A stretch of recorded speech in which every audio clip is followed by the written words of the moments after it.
Oh shit, my mic was off, dude. I'm so stupid. Red Winnie, can you send another message so that I know that? Okay, so we're good. Oh fuck. Okay, today, all right, that's good. Oh my God, why does it ask me to sign up? Um, so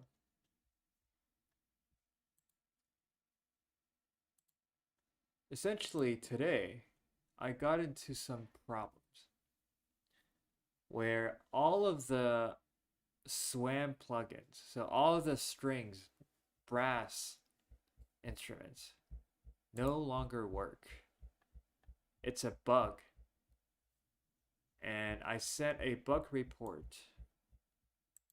And the company's working on trying to fix the problem.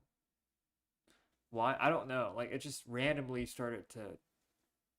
Essentially, every time I try to open a project that has any SWAM plugins, it instantly crashes before it even gets opened. And I cannot open any SWAM instruments.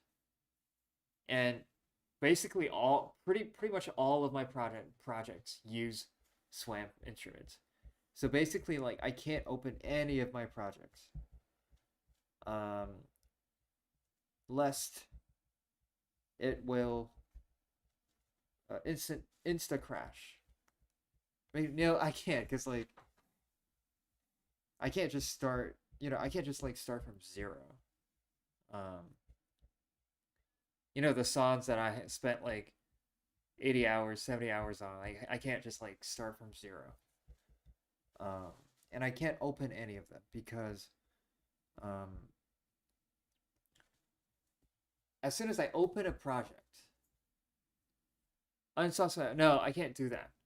The reason, okay, essentially the SWAM instruments, they all became unauthorized. Okay, they all became unauthorized. And I need to log into the software center to authorize the instruments. But the software center itself is stuck.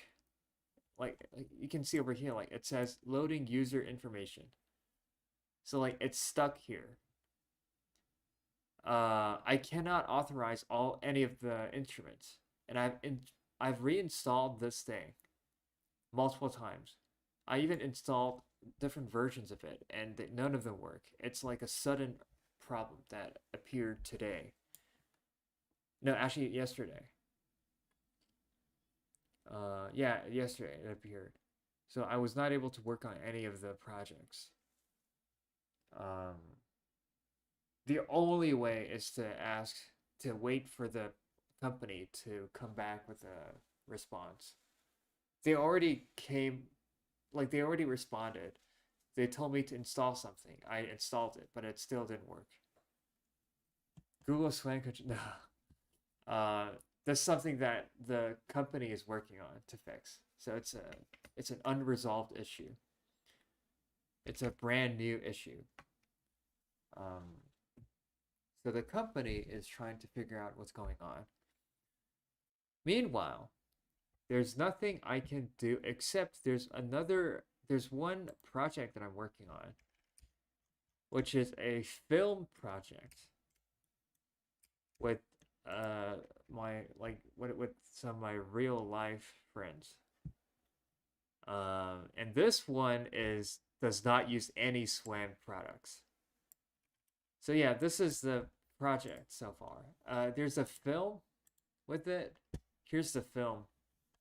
However, I don't think it's good for me to show the film because it's not done yet, and I don't think they want me to show the film. So I'm just gonna play the thing. It's not like it's really not done.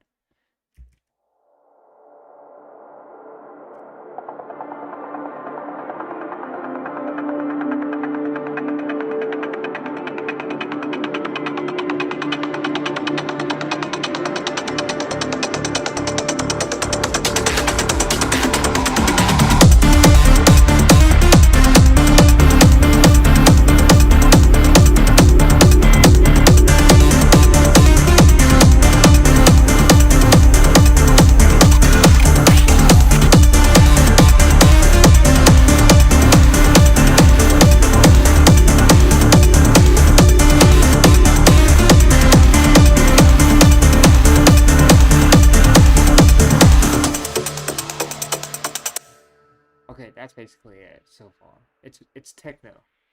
It's nothing like what I do usually. It's absolutely nothing like my usual style. But this is the style that they want, so I guess it's good. Thank you. It sounds like SCP game music. What's SCP? What is SCP? But yeah, it's honestly, like, I don't know, man. Like this song.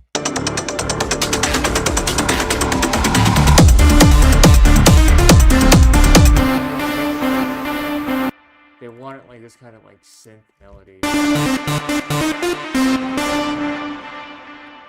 like some, kick like that. But yeah, it's like this is the only thing that I've been able to work on. What instrument is that? This is just kick. That's a kick. It's a kick running through frequency shifter, which is really weird. But without the frequency shifter, it's like it's not really good. But somehow with the frequency shifter, not the kick. Oh, you mean the synth? This is just like flex. This is like erosion keys. And then this I don't know how to pronounce it. Amnes. Hey Leo. It's been a while since you how's everything so damn okay, we got somebody on Twitch I didn't even notice. Slip Psyche. How's everything so loud? Because I don't just like the normal volume. Some people they produce with like headroom.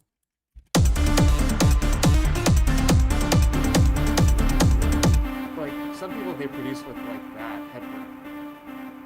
But I usually produce that like final volume. Oh. Can you guys hear me better now? Can you guys hear me? Oh, sorry. Yeah, because yesterday, 2 days ago, I was recording a tutorial on a Chinese website. And somehow my voice is like super fucking loud. So I turned it down. Now, I hope now my voice sounds better. So in a way, I was doing the mastering before the mastering. Yeah, basically. Like I produce at like final volume, basically. Yeah, like a lot of people do that. I see like okay. Hey, so yeah, today honestly, like let's just you guys can ask me anything today. We're not even gonna work on this thing because I don't find it. I guess you hold on. Hey, Bostonia. Hey, is scales the backbone to do melodies? Okay, let's talk about melodies and scales. So let me fire up another FL Studio. Wait, I need my glasses because I look better when I have glasses on. I no longer look like a criminal when I have glasses on. Okay, so let's talk about scales and melodies because a lot of people ask me that. Okay, so let's take a piano, for example. Scale. Let's do a scale in C major.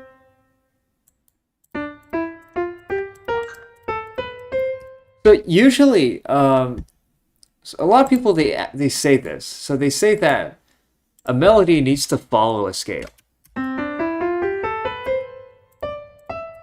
etc. It goes on forever. If we take for example,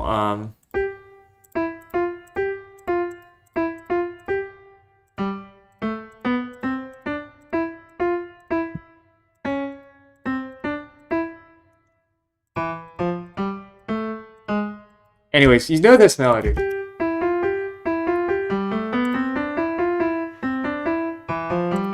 Etc. You see that it kind of follows this. Kind of follows this. Right? You can even like superimpose this. Or you guys probably heard of this melody.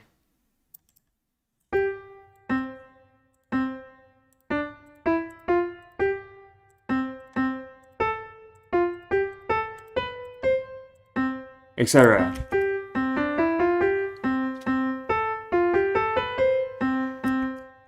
So a lot of times, if you just like use like the scale, you can basically build a melody out of that. So this is why some people say is scale is the backbone to do melodies, because when you're out of ideas, you can just like go around the scale. Another example.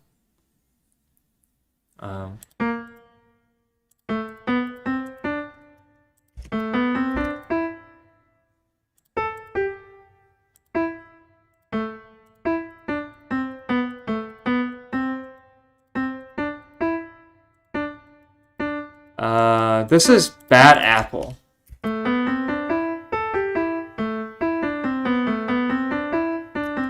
And then it goes. Now this note is not part of the scale. You can see the G sharp. There's no G sharp. There's no G sharp in the scale. But this is a leading tone, so it doesn't matter. Yeah, it is Bad Apple. So, there you go. So this is why people say scales is you can basically just use scales to write melodies, but not always. But it's one way to do it. This Asian knows notes of every melody. No, I mean they're not in the right key because the Bad Apple was actually in E flat. That's actually in E flat. But I had to transpose it to A so that you guys can see that when I put it here, it basically superimposes with the scale. Please ask Famous Spear. I don't think he will. First of all, I don't think he will reply, and it'll be like too random. But yeah, like basically, you just hum the the melody, or you have the melody in your head, and then you can just like um like type out the melody. And also, usually the melody usually doesn't go beyond the notes of the scale. For example, we have the C scale, right? We have the C scale. Usually the melody will not use notes that are outside of these. So for example, it'll probably not use these. It'll not use these. Because these are not part of the scale. I always do chords from key of A minor, and cool, you can create the melody from that as well. Yeah, I mean A minor is basically the white keys, right? But how do you actually write a melody? Like, how do you come up with a melody just out of thin air, as fast as you can? Well, there's one way. You take first of all you decide the key. Let's say we're gonna use the white keys. So let's say A minor. One way is to just take a riff. So a riff or motive, a motif. A motif is a very short group of notes. Let's say so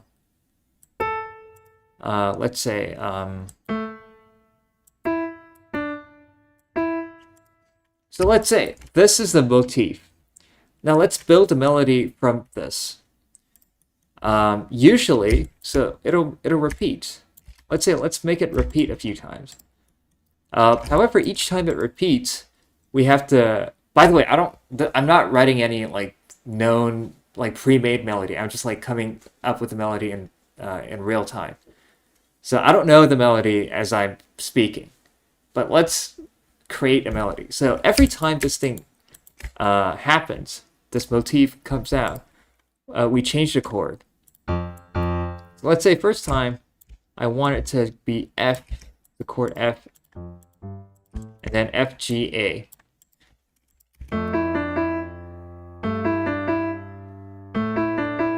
Now we already have the backbone of a melody. All you have to do is essentially do something here in the empty spaces that kind of like act as fillers. So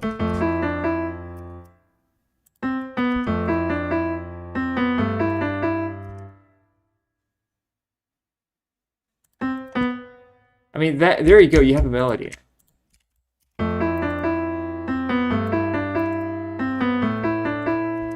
And then you can do like, and then third time, maybe let's do something different.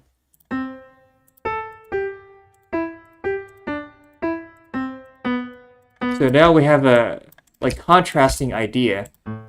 And then now this thing is loopable, infinitely loopable.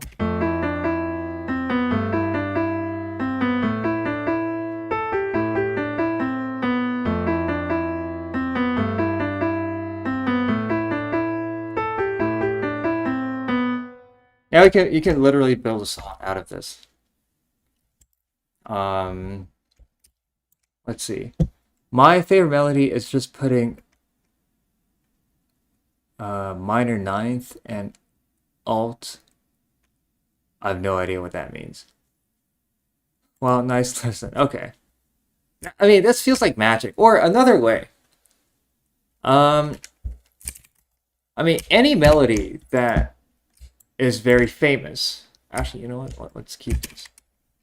Any like good melody has a motif, something that you can grasp on. These things that you can grasp on. And then it'll have like other, filler stuff that are not as important as the motif. Another way is to have the motif, but you transpose the motif. Or you know what? Another way is to start with the rhythm of the melody. Let's say I want a melody that goes. What's the tempo here? Let's see. So now we have bop, bop, bop, bop. That's the tempo, right? Let's think of a rhythm. So let's think of a rhythm like bop, bop, bop, bop, bop, bop, bop, bop, bop, bop, bop. Let's have these 8 bars. Hey, progressive further. We'll get to that point. Okay, we'll get to that part. How to progress this thing further. However, I just want to show you guys another way of writing melodies. Hey, Joseph. So let's think of a rhythm. So bop, bop, bop, bop, bop, bop, bop, bop, bop, bop, bop, bop, bop.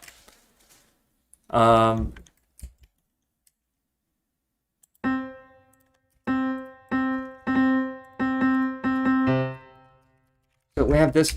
Let's say we have this rhythm. Or actually, let's do this. Now let's fill in the pitch. I think rhythm is the most important thing in melody, even more than the note themselves. That's kind of true. Let's say if I just did ba da da da da da da da da, you know that it's Darth Vader melody. I literally just sang the rhythm, not the pitch themselves. So in some cases, the rhythm is more important than melody. However, in other cases, like da da da da da da da da da da da da da. Now you don't now it's the rhythm is kind of lame, but the actual is.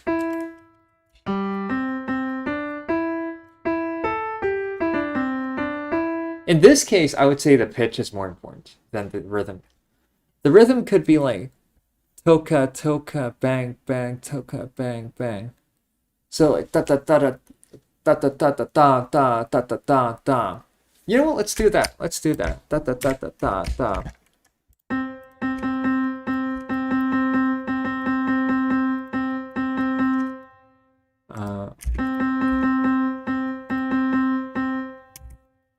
So now we can think of a pitches. However, there's one thing that we have to uh, think of, which is we need the motif. Okay, we need something that you can grasp on. So we need something that repeats. Let's do.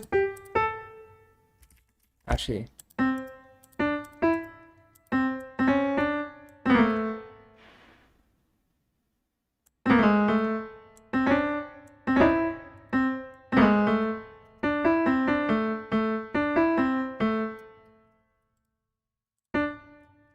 And then we take this, we copy paste it, but we have to, because a good melody balances between variation and repetition. If there's only variation and no repetition, it's going to be garbage. Okay, it's going to be like.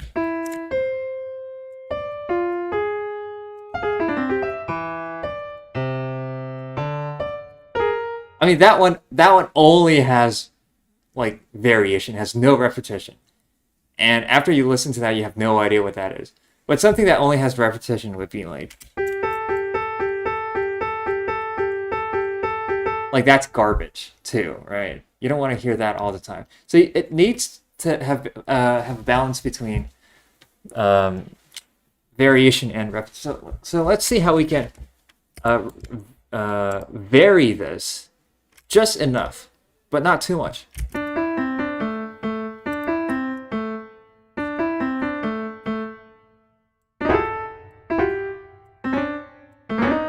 A good way is to literally just shift the pitch themselves, but keep the rhythm.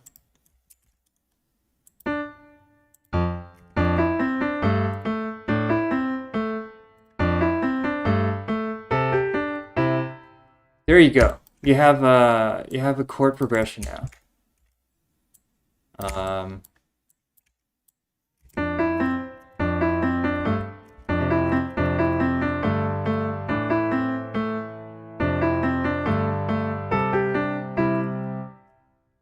Well, you are using it. It feels interactive and cool now. I'm no longer being silly. No, you're not being silly. It's just like I'm trying to make a point here.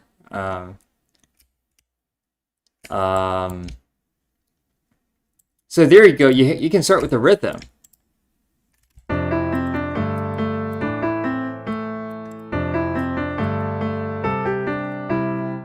And then now let's develop this.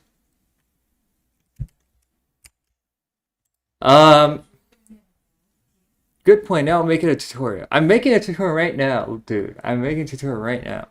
It's a tutorial with a live audience, which I actually like more than just like a random tutorial, because then there's no engagement. Would it be good if the last chord was pitched down a bit? I mean, it could be. That's also an option.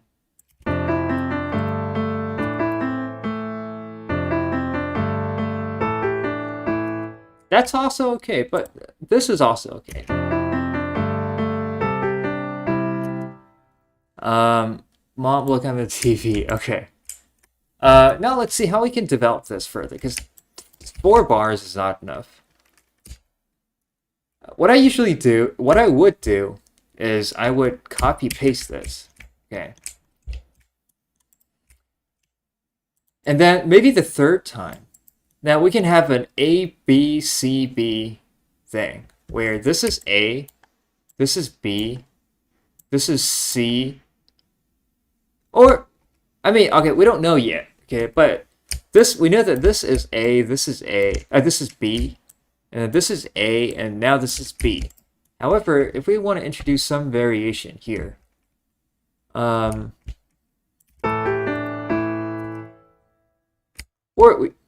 I mean, I think this could work just by itself.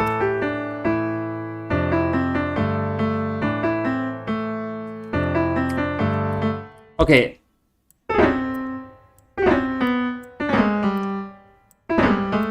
We could do that, and now we have some variation. at the end. So it's like ABAC, which is actually more common.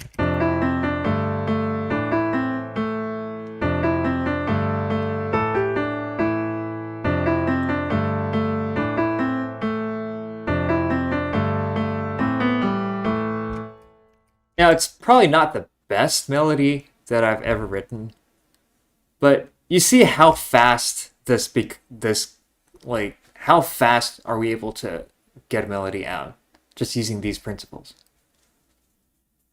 ABAC, yeah, ABAC. As in the one after sixth. Hold on. Wait.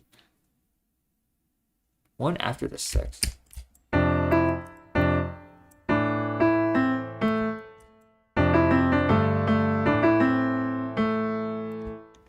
I don't know which one it is. I kind of introduced another melody uh, in the hook part as a secondary melody. I kind of introduced another melody in the hook part, so like a counter melody.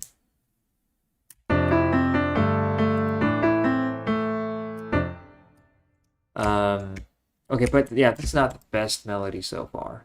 I mean, it's not the best melody that I could do. Counter melody. Okay. Uh,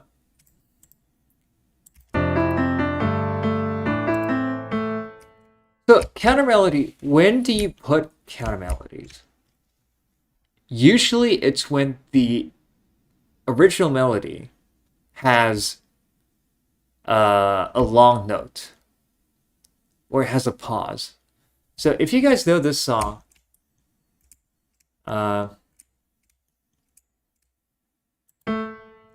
I don't know what key it is.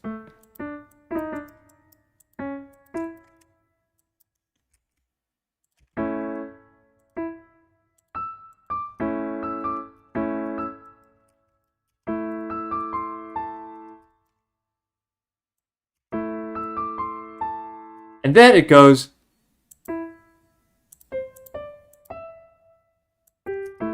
Okay, these notes are fucking long for no reason.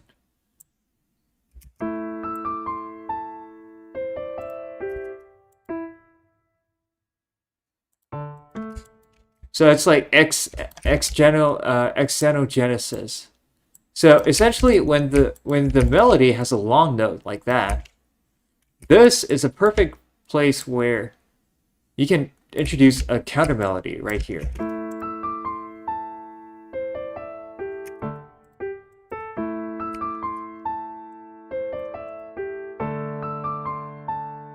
And then this thing goes here.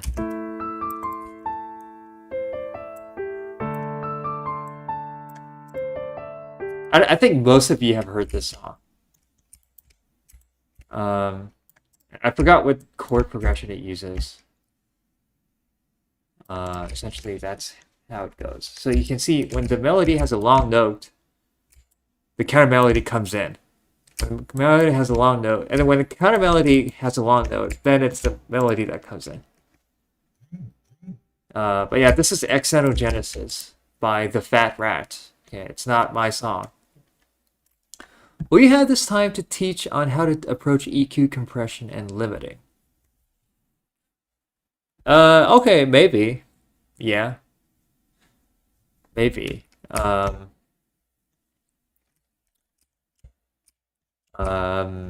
yeah, that's so here. If you want to make a counter melody here, and here we have a long note.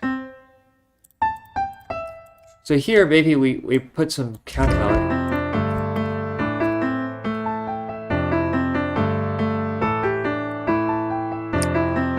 So this is like a good place to put counter melodies, and usually counter melodies are not that complex, just like a few notes. So approach EQ compression limiting. EQ compression limiting. Like, how do you do it personally? Because here's the thing, like EQ, and why you choose a plugin over another. Okay. I'm probably gonna the plugin that I choose is probably a crime against humanity. Okay. Um, EQ. All right. For example, this sample. Uh, there's an EQ on this. Now, the plugin that I use to EQ is this thing. This is a plugin that I use, which is not even a plugin. It's like the 3-band. Like that's how I do EQ. I know it's very stupid. I don't always use this, but when I can, I use this. Oh my god, the fucking bot. Can I mute the bot? I muted the bot. And like, what analogies do you keep my EQ to guide? Okay, so I never seen, yeah, EQ. I mean, most people use a cracked version of FabFilter Pro Q. That's like what most people use. Give me Twitch mod. I'll wait for you to become 18 years old before giving you the mod. Okay. As your 18-year-old birthday present, I'll give you. I'll let you become mod. Okay. Okay. So EQ. When you do EQ, usually it's either you want something. You want a specific resonance. For example, this one, I want like a very specific resonance in the mids. So without that, it would be. Now with the thing, it'll be. So I want that specific resonance. Why would I want it? I don't know. I just somehow it sounds good. And also EQ is usually used to. Let's see. So here we have this thing. Yeah, we have this thing, which is this. Crazy drum fill, man. So without the EQ, what does it sound like? I mean, you can hear it has a lot of like. It's a lot of this thing right here. There's no. I don't think there's any solo.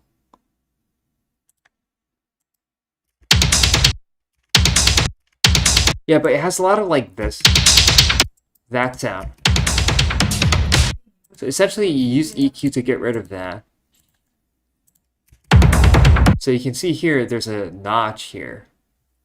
Essentially, I use it to get rid of the very nasty, like high frequency. And that's pretty much it. Like you either boost a place or you lower a place. And there's no right answer as long as it sounds good. Now, sometimes you might ask, well, what sounds good? Unfortunately, I can't really say if there's a universally accepted. I mean, if it sounds good for you, then it's good. Also, how to make visualizers. I cannot answer that because I don't know. I'm absolutely garbage at visualizers. So maybe maybe you can find somebody else, but I have had no success in visualizer. Okay, so how many tracks would you have in your track when you started out versus now, not including buses? Tracks. I mean, I guess these are tracks. I've had like anywhere from 3 tracks to like. I mean, it's not really in FL Studio. It's not because. I mean, I could just like literally put this here so that now we have 2 less tracks. So I don't, usually I have somewhere, I try to have like, not more than 50, I would say. Not more than 50. And there's no minimum. Mixer tracks. Oh, this project has like 24, but this is not a big project. Usually I have around, if it's dubstep or like some kind of bass music, usually around 100 mixer tracks. Yeah. You did this project. Yeah, this is this project.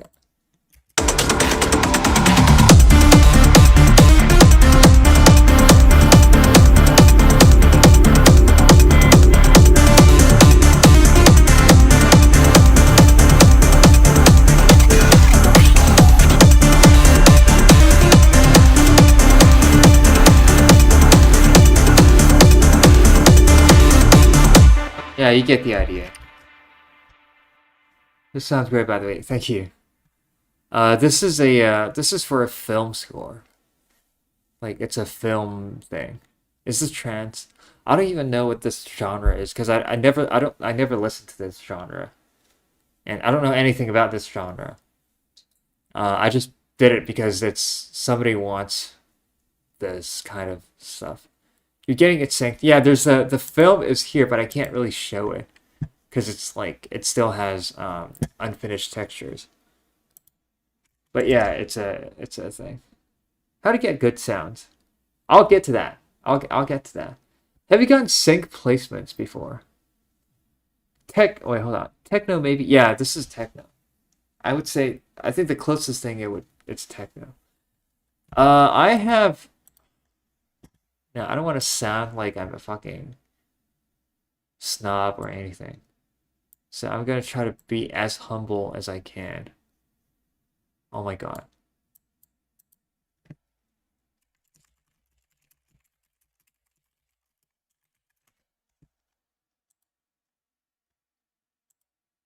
Uh,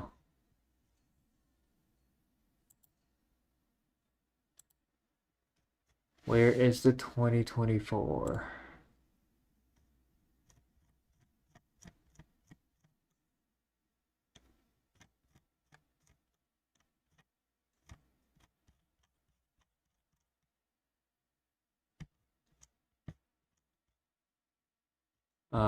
Yeah. So I have won first place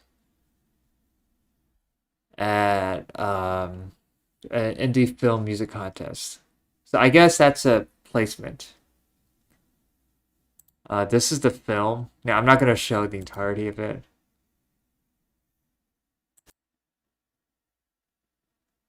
Oh my god, this.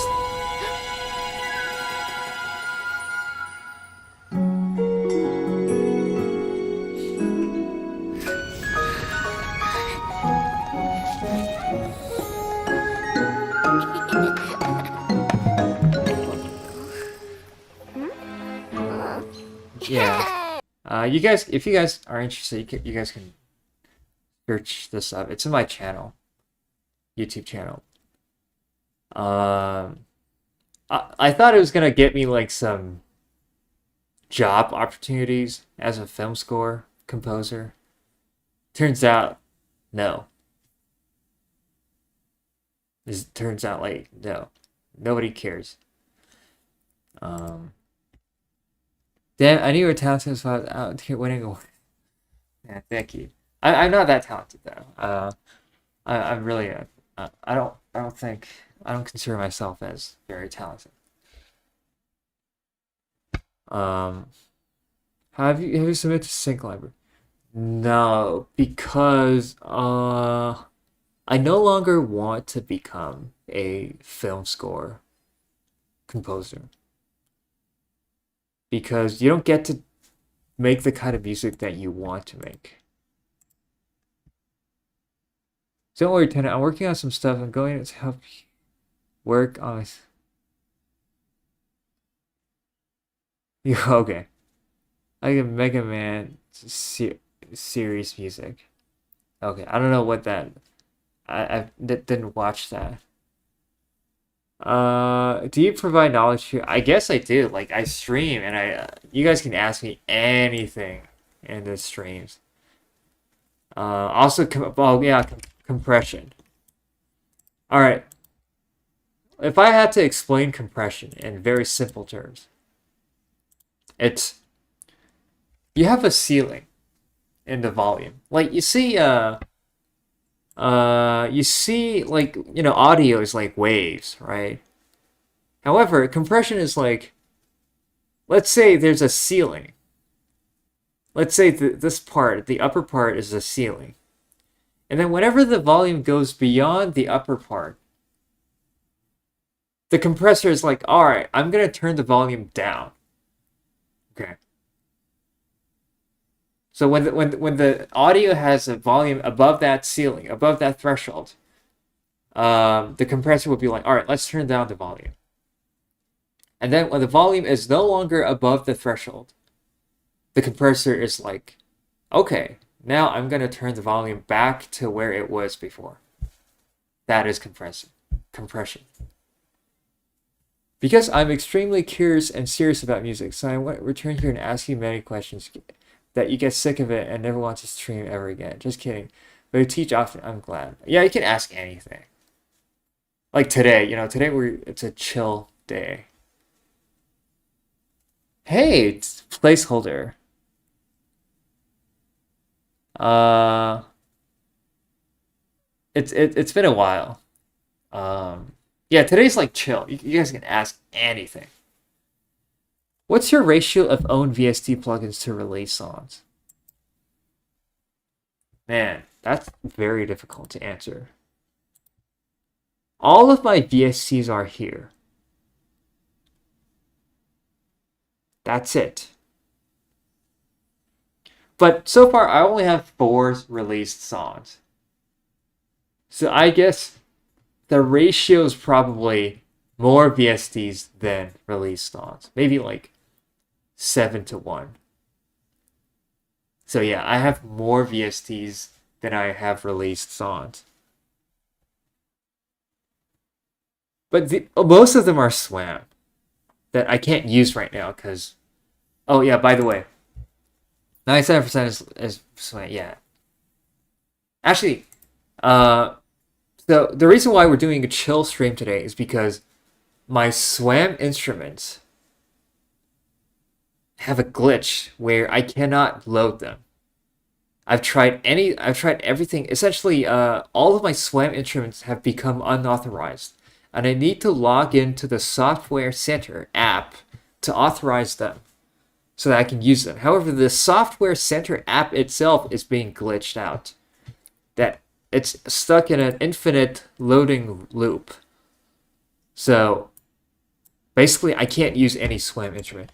Whenever I try to load a SWAM instrument, it'll instantly crash the FLP. And whenever I try to load an existing FLP that has SWAM in it, it'll instantly crash, which means that I cannot open any project. Basically any project, because all my projects have SWAM. Which is why today we're doing this stupid stream, which is a stream where there's pretty much nothing to show you guys. But you guys can ask me any production related question, even like non-production related questions. Yo, can you do a stream where improve our songs, like we give FLP and you improve it? I don't know if it's gonna work because I need to have all of your plugins, which I don't think I do. We'll see. We'll see. How do you officially define release in context? Oh, it's like how many songs do I have on my Spotify, which is 4. I have 4 songs. I have an album coming up soon, which will have, I think, at least 7 songs, at least. Are you able to roll back some old version? No, I'm not able to. I mean, I did, and it still doesn't work.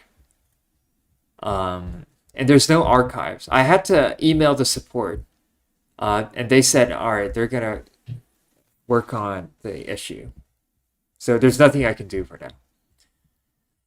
It happened after you upgrade FL. No, it's randomly happened today.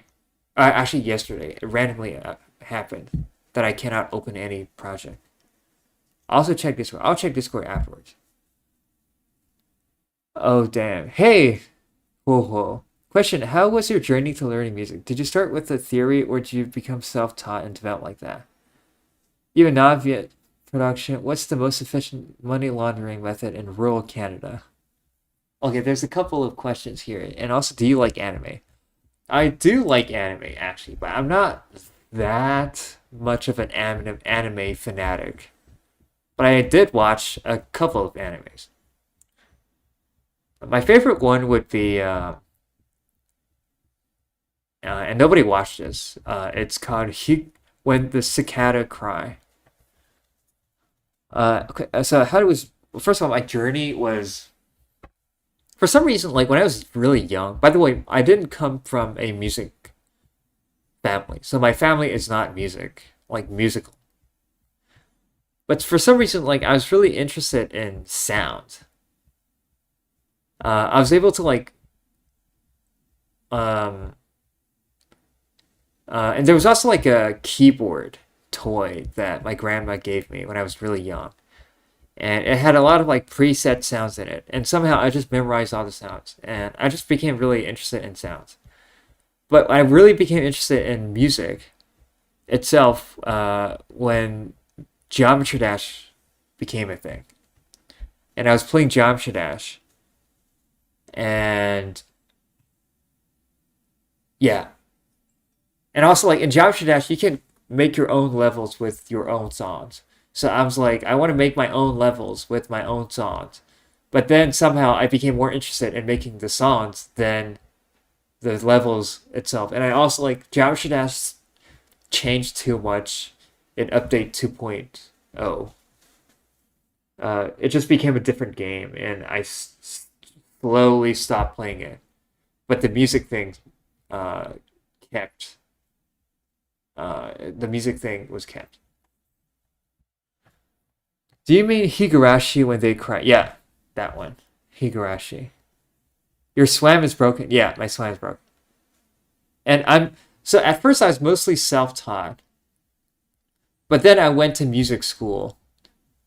I went to music high school and then music university afterwards. The high school was really good. It was really fun, and we learned a lot of useful stuff. But the university is no, like I didn't learn anything. High school, it's okay. It was the best place, most efficient money laundering method in rural Canada. I honestly I have no fucking idea. Uh, I mean, you can open a casino maybe, or I mean, you don't even have to be in rural Canada. Just like get into crypto. That's that's kind of easy to launder money. Support be like, have you tried switching, turning back? No, the support is actually really chill. Hey, Redstone. I hope support gives you VIP treatment because you're like their number one. Yeah, kind of. I mean, they do have like other more dedicated users. Actually, like most Swam users are performers, not producers. So most Swam users use like keyboard. They most Swam users use Swam in order to perform instruments with their keyboard. So like they're mostly players. It's mostly players, not producers. That's the exact way I got into music. Yeah, a lot of people got into music. Yeah, hey Redstone. That's pretty unique music. Mine is like I enjoy Guitar Hero and led to me. Yeah, so like I think a lot of us like we get into like video game music, and then that kind of inspires us to make music, I guess. Then interesting journey. I'm self-taught, but I have background. I'm in learning the drums, so I'm pretty much trying to learn how to produce. Yeah, a lot of people they start out playing an instrument. Most of them being the piano. But some people it's the violin. X Triller plays violin. AU5 plays the bass, electric bass. Um, I know somebody on Discord who plays drums. But yeah. But there's also like other producers who don't play any instrument. Like I'm not good at playing any instrument. My dream setup is an expressive ESMOs, a macro with Ableton and every slam. Yeah, that's how it's intended to. That's how SWAM is intended to be used. Did you at any point ever believe it was possible to double jump in real life? I have. Actually, yeah. When I was young, I thought it was possible to double jump. Yeah. And also, like when I was young, I thought if you believed it if you believed it enough, you can actually fly. And I thought I couldn't fly because I didn't believe in it hard enough. I got interested in music because I was obsessed with sounds, especially sci-fi sound effects in the movie. And I also played cinematic dubstep. Yeah, I know that's you told me that. You like a lot of extra sound design because they sound really sci-fi. But I feel like you have a different understanding of what sounds sci-fi versus what I think sounds sci-fi. For me, sci-fi sounds are more, they have more high frequency. Um, yeah, me too. I had a lot of dreams where I flew too, and I thought it wasn't dreaming. Yeah. Do you know how to use Edison to take a sample of a game? I have a project on FL Studio on a game Super Mario World sample. Made it. There. I don't know. No, I don't think Edison can record sounds outside of FL Studio. However, unless some people have been able to route their PC audio into FL Studio, but I don't know how. But if you want to do that, there's a way, which is Audacity. If you go to Audacity, and then if you go to like, I forgot how to do it, but there's a way to do that in Audacity. Yeah, so like record sounds from games on your PC. I start with percussion in school band, then piano. Now I'm starting to learn guitar on my own. However, I didn't remember what got me into music production. Probably just like, slowly, probably you were like influenced by music production. Sometimes I wish I learned the piano instead. Melodies would be simpler. Not necessarily. A singer would be better at writing melodies than a pianist, I would say. Pianists are good at harmony. We can talk about how to do jazz harmony if you want. Audacity's good. Yeah, Audacity's actually good. If you are going to teach some sound design, please explain how to use shit like Serum and synthesis tutorial. I'm in the dark. Are we gonna do that? How to do sound design in Serum? All right, let's do that. So let's talk about a bit of sound design in Serum.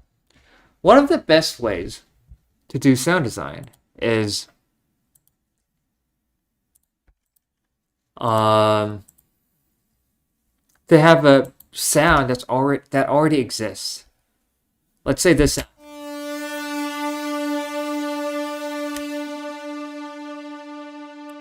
This sound.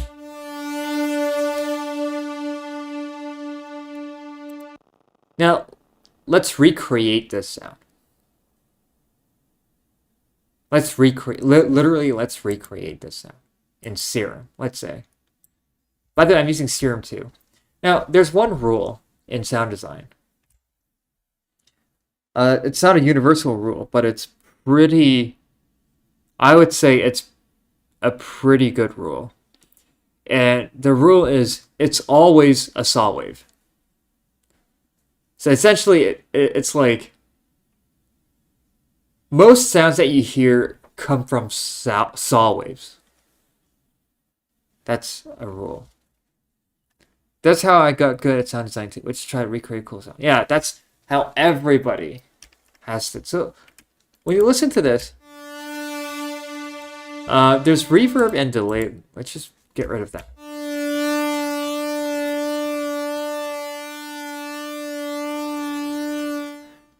So this sound, we know that it's a saw wave. And we can hear that it probably has some unison.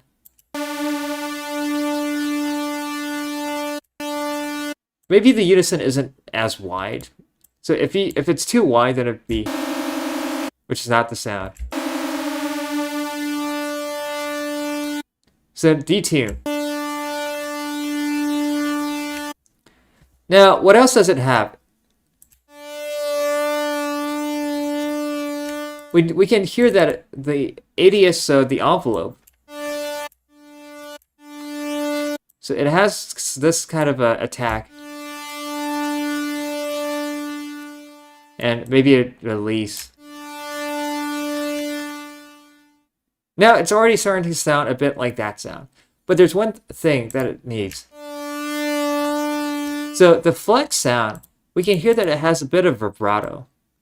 So we give an LFO to the fine tune. It's a kind of a slow vibrato. Now that's too much of a vibrato. Let's make it a bit lower. Yeah, that sounds a bit like it. Let's listen to flex. I would say Serum probably needs a bit less detune. And then the dystopian lead has delay and reverb. So all you have to do is to give this thing delay and reverb. Delay, reverb. Now the actual like parameters, not exactly sure what they are.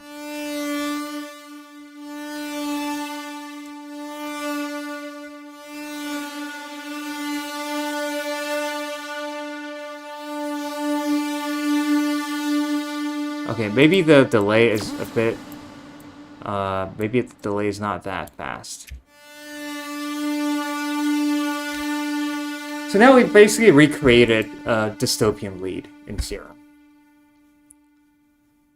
That sounds, okay, I think the unison is 3, 4. Okay, I mean the exact number doesn't really matter that much.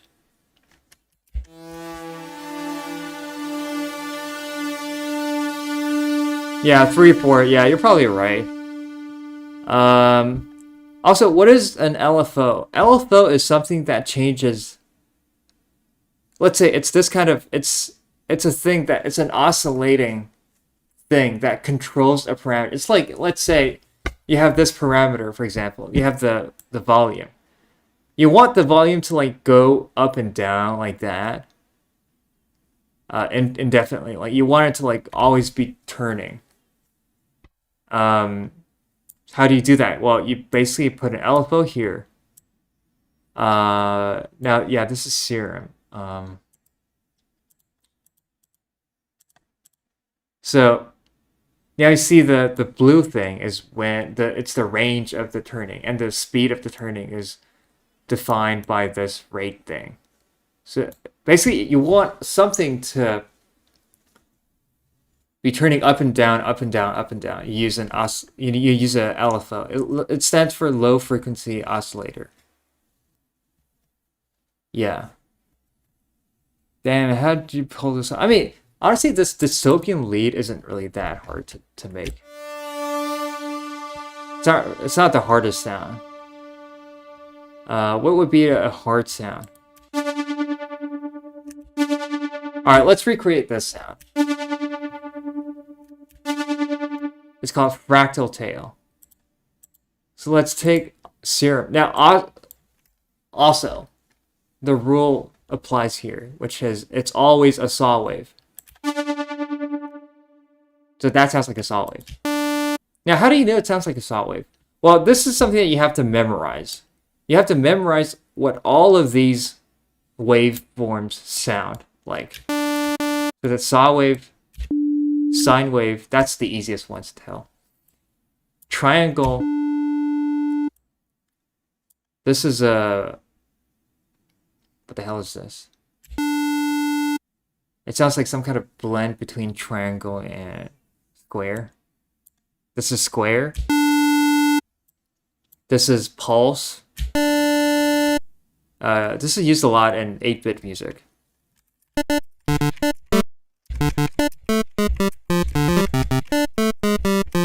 Yeah. This is pulse, but with a even narrower width. And then even more narrow. Even narrower. But yeah, you have to just memorize these. Like, this is something you have to memorize. Alright, let's see. So we can hear that it has like that that shaking of the volume. That's something that you use LFO with. So it would be like... So there's that, and also it's a sound that kind of dies down. So we have to build an envelope. So this is the curve that the volume takes. Oh shit, I need to... Oh shit, wait, hold on a second. It's not the right envelope.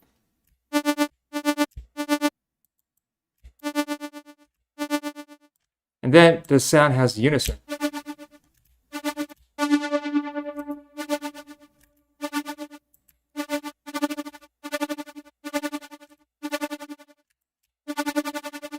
And it also has well,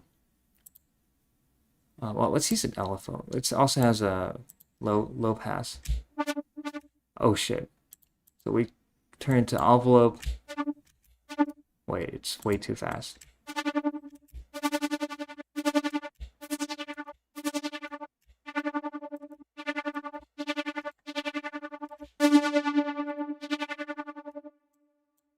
Maybe slower.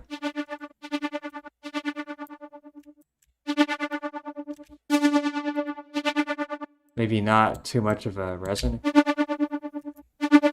Maybe it's like low pass 12, 20.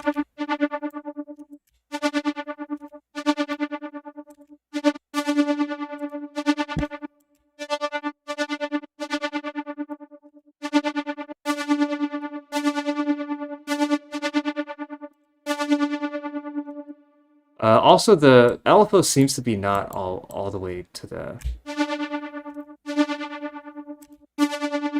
And also this thing has reverb and delay, which we have to add reverb and delay. I don't even care about the actual, like, parameters.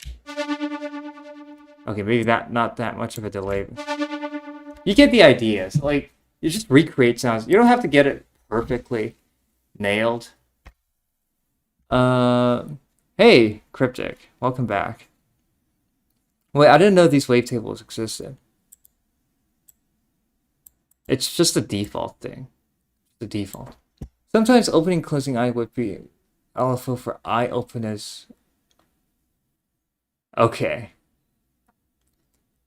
I see. Vibrato would be on pulling F on some vocal. Yeah, basically. Something that goes up and down, up and down. Can you recreate Barack Obama's voice? I don't think Serum is... Okay, the human voice is so complicated to recreate that I don't think Serum is good for that, because it basically, like, it's almost impossible to recreate human voice without using some kind of neural networks, without some kind of, like, basically, well, without some kind of, like, inference and training. Have you ever tried to recreate a real instrument? Yes, I did. I literally just did that. So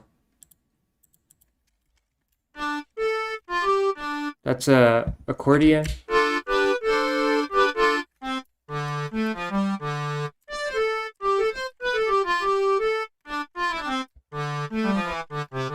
Um,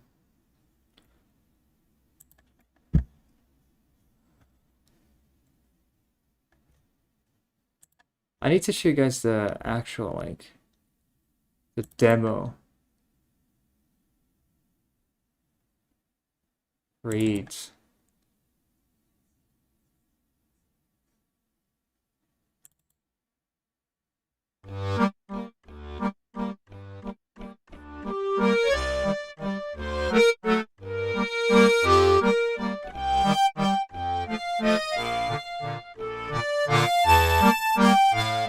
Anyways, it's the merry-go-round of life. I remember saying this. Yeah, the accordion. Wow, you encouraging me to learn this. I shy away from sound design for the longest. I think it's hard, but it seems cool. It's yeah. I mean, sound design. There's no like correct approach. It's just like you just do a lot of random shit. A lot of times before going to sound design, you have no idea how the final thing will sound. Uh, just by how to do that just by ear or to analyze. I analyze the real accordion. So essentially, the real accordion has. If you can literally deconstruct this preset. So if you get rid of this, you're and let's get rid of all of these. So this is the reed of an actual accordion. So if you took the accordion apart and then you listen to that to the inner, like you take the reed, you know, an accordion is made up of a lot of reeds.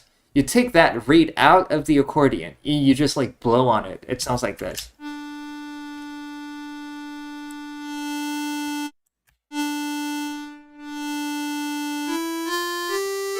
That's what it sounds like.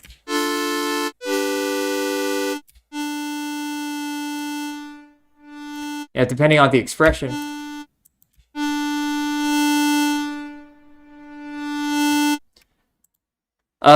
But that's not what a real accordion sounds like. That's just the reed. Now you have to create the body of the accordion. You have to put the reed inside. I don't know if you guys have ever heard the sound of a guitar string. Just the string, no body, like just the string itself. It sounds very dry. It sounds very, very sharp and piercing. Now, if you put the body on the accordion, that's what this thing does. Convolver. Now it sounds like.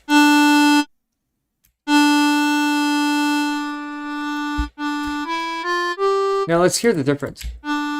Without the body, with the body. I mean, it's a tiny difference because the accordion is not very big. But that's the body. And then the accordion usually has two sets of reeds. So here's the other set of reeds. That's the second wavetable. And the third, this thing is just a button of the accordion. That's what gives the sound.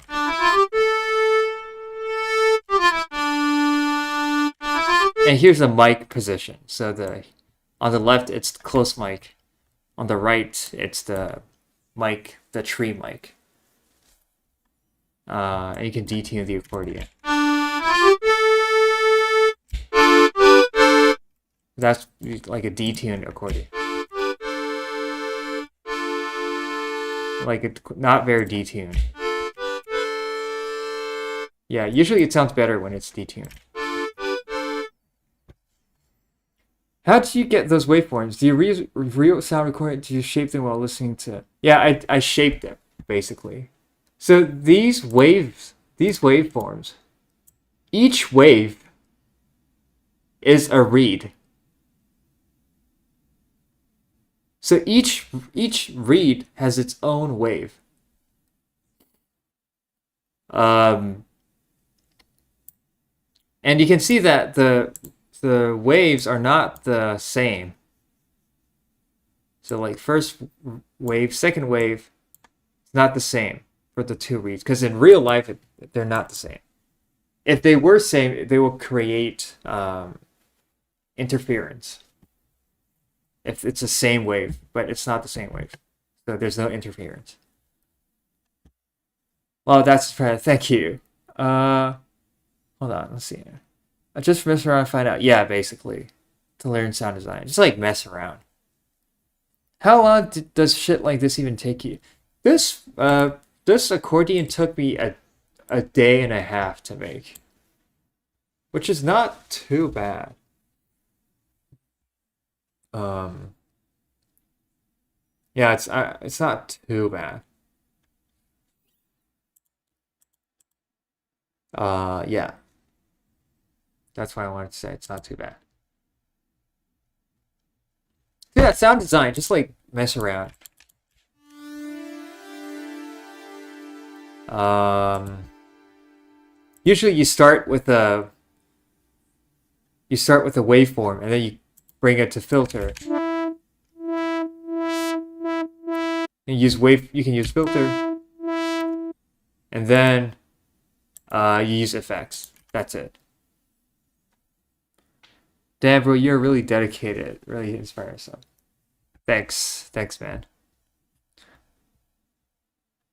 Yeah, that's it.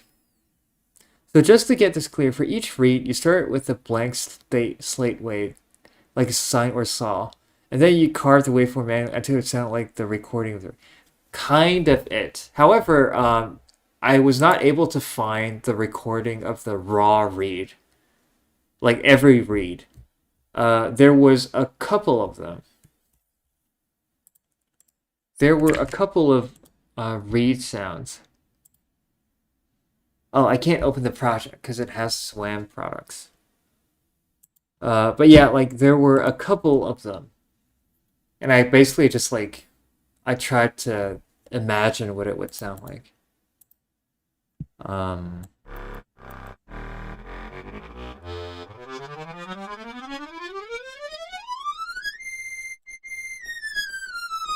yeah, but I had to like manually do each read until it sounds the same. How do you usually structure your songs? Like example, intro, hook, verse. Actually, that's one of my worst parts. Like one of things that I'm worst at. Uh, Usually in a song. Let me just pull up the song that I've made recently. So let's say we have a song. I don't really think of in terms of I don't really think in terms of hook, verse, and that because like it's pop music, right?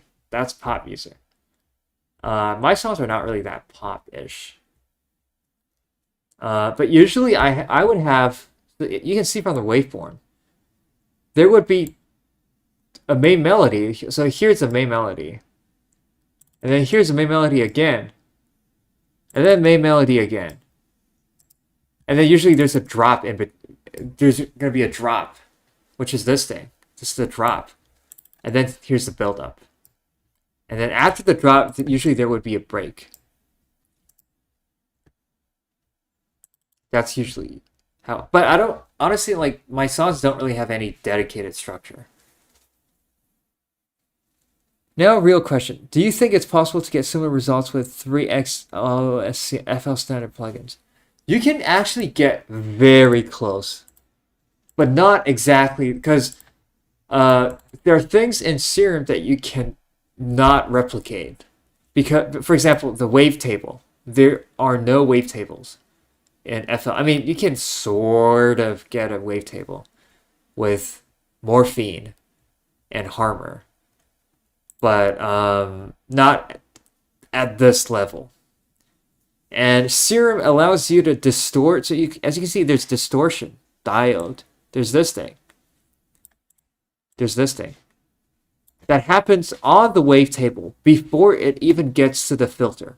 And this acts on individual waves, not on the audio.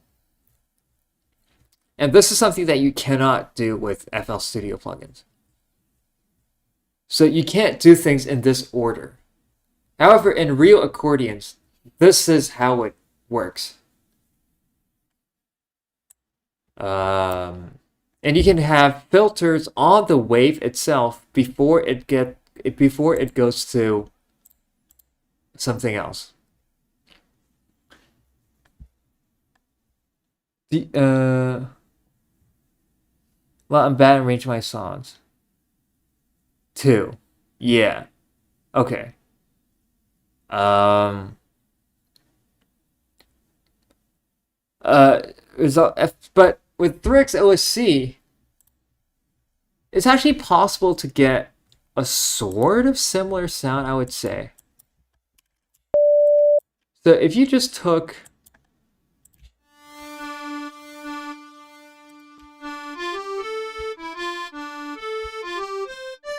so 3x OSC, you can take two saw waves, I would say. 3x OSC, like two saw waves. Or maybe you can actually get two samples. Oh yeah. But you can take a sample, a single cycle waveform. That's not any of these. Let's see what we can do.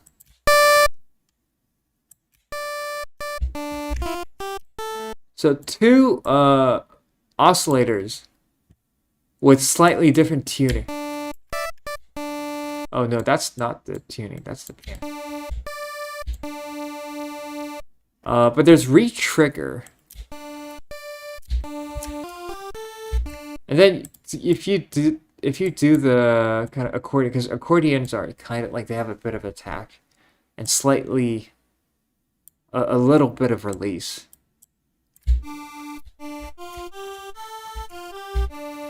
And a filter.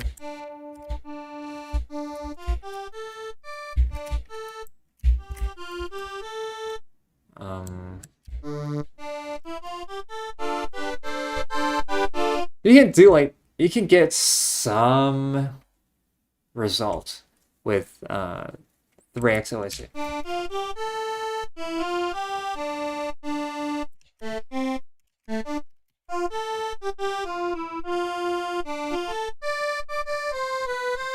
But it's not going to sound like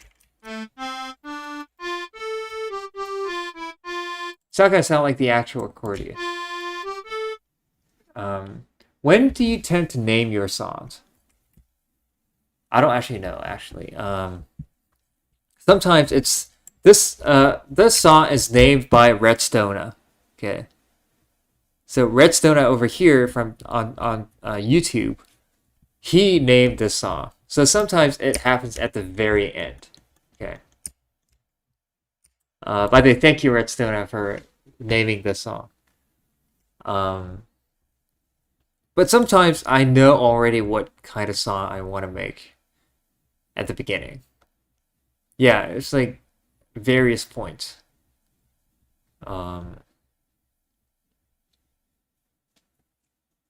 Did anything that I forgot about? I think I addressed everything. Yeah. Oh, by the way, you guys are free to. What the hell is this? Oh my god, this fucking Microsoft Team, bro. Skype chat. You guys are free to. Oh my god, just come to my Discord server and share your stuff with us.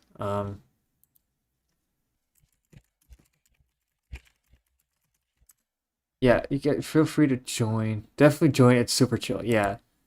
It is super chill. Join my Discord. Mine start as something like boom bam boom mp3 until I find a good name. Yeah, that. I mean, we all do that, right? If you see some of my my names, like project names, there's a.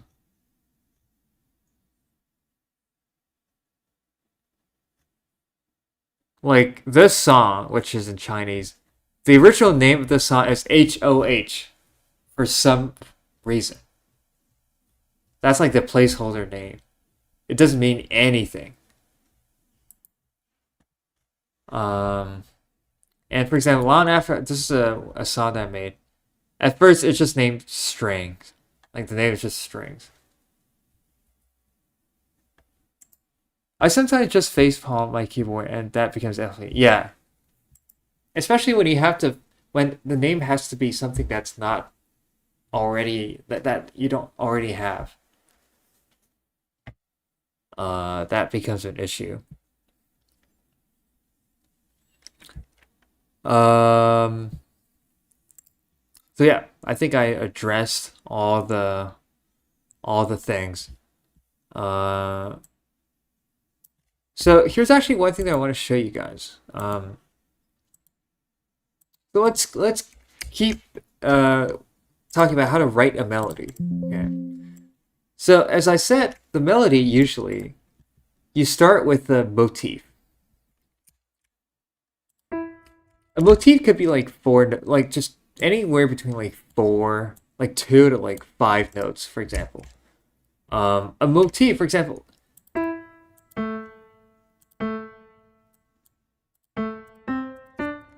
that could be a motif.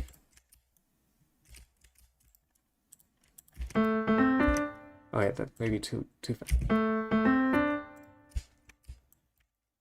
That could be a motif. What's my Discord name? Oh, you just click on the link, I guess. This link, and it'll show you. It'll you'll be able to join the Discord. So let's see. Does this thing sound familiar? Actually, let's put it in the correct key.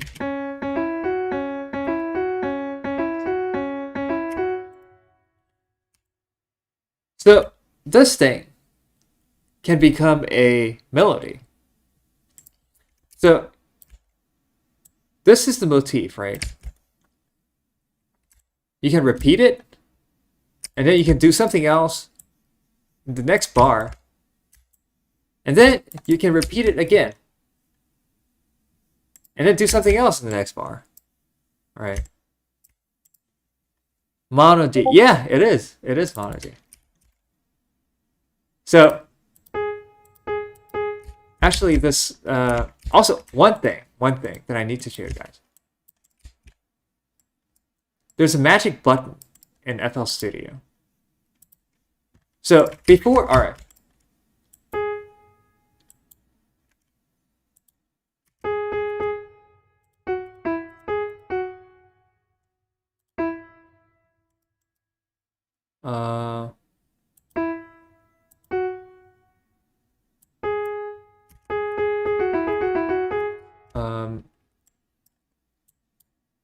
Actually, here it's a little bit weird because I need to think about the magic button.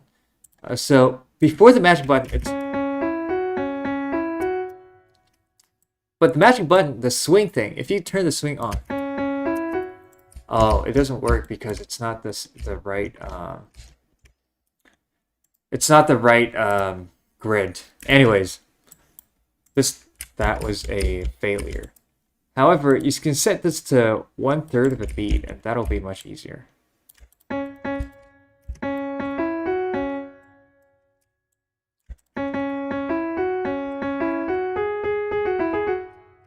So here you make it so that it's a there's a like a swing rhythm.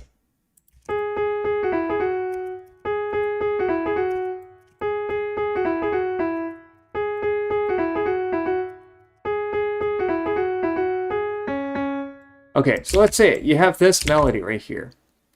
So the motif here that you want is just this thing.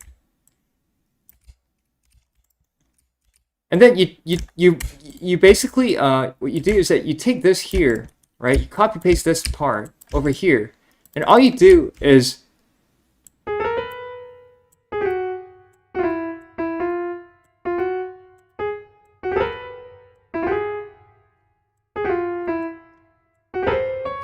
you notice that I didn't have to change the rhythm at all. I just moved the pitch around, but the rhythm stays the same.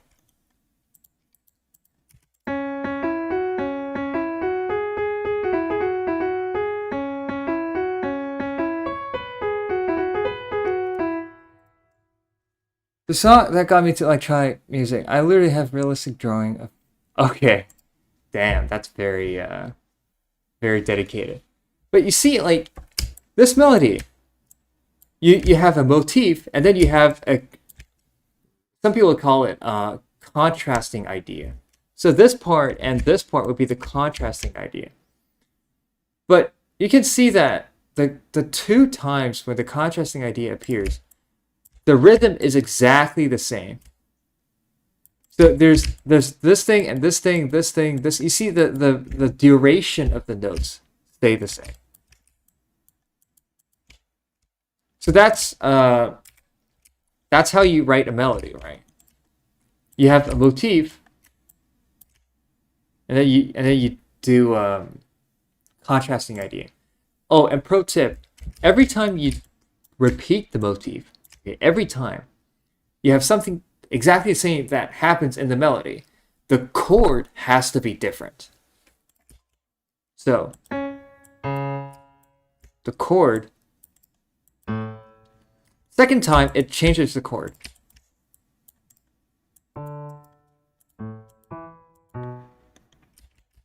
So as you can see, if both times we did, that's not good. What's good is we change the chord. That's good.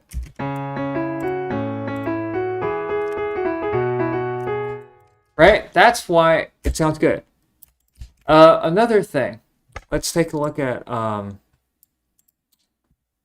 another melody. What's a really good melody? Oh! You guys are gonna figure this out very fast. I think it's in this key.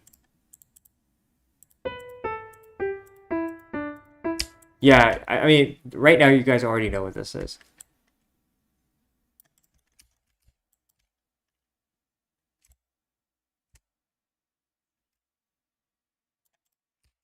Yeah. So essentially, you see, this is the motif. So this thing should get repeated over and over again, with some variations in between them.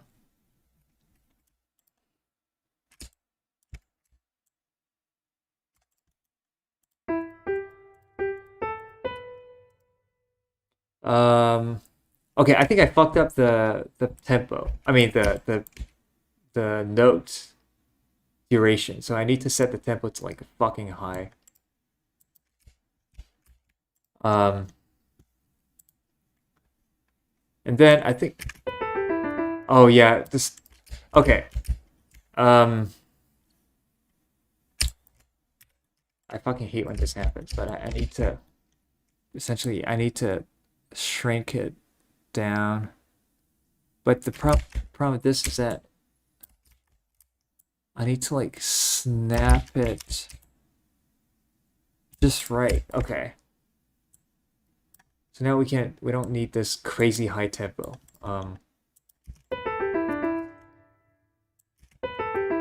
Okay, we have this thing. All right, let's repeat this.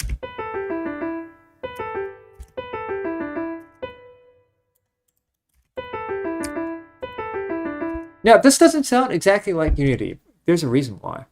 When I turn on this swing, okay, that's too much, but if I turn it to like halfway,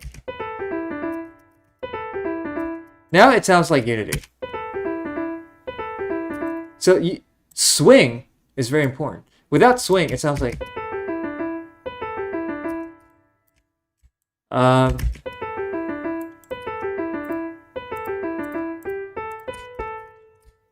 so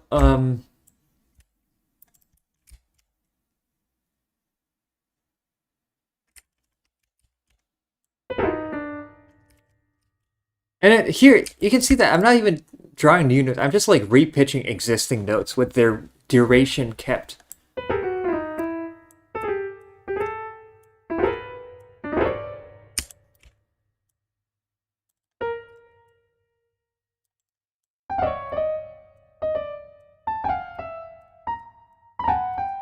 Okay. With a little bit swing,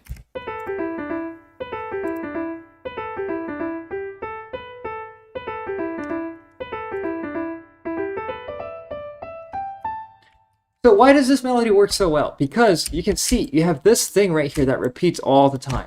This is the motif, okay?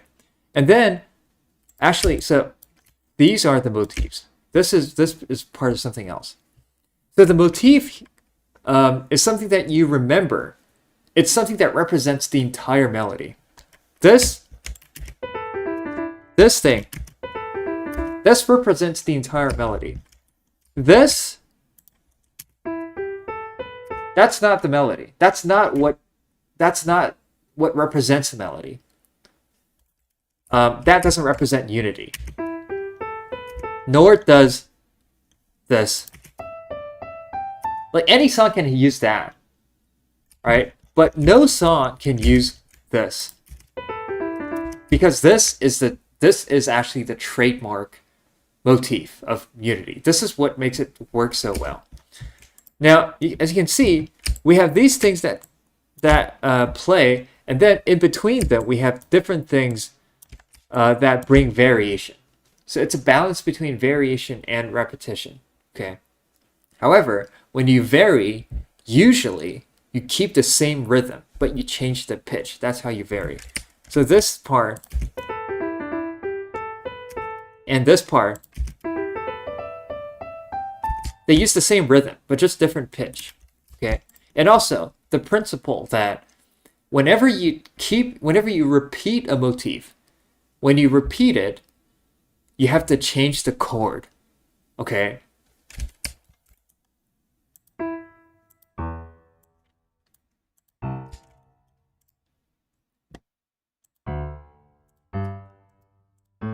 These are the chords.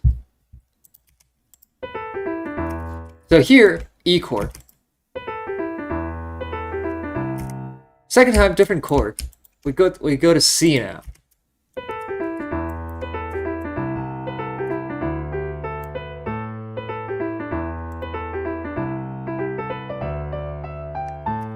So third time this repeats, it also changes the chord. It changes to D. So different chord.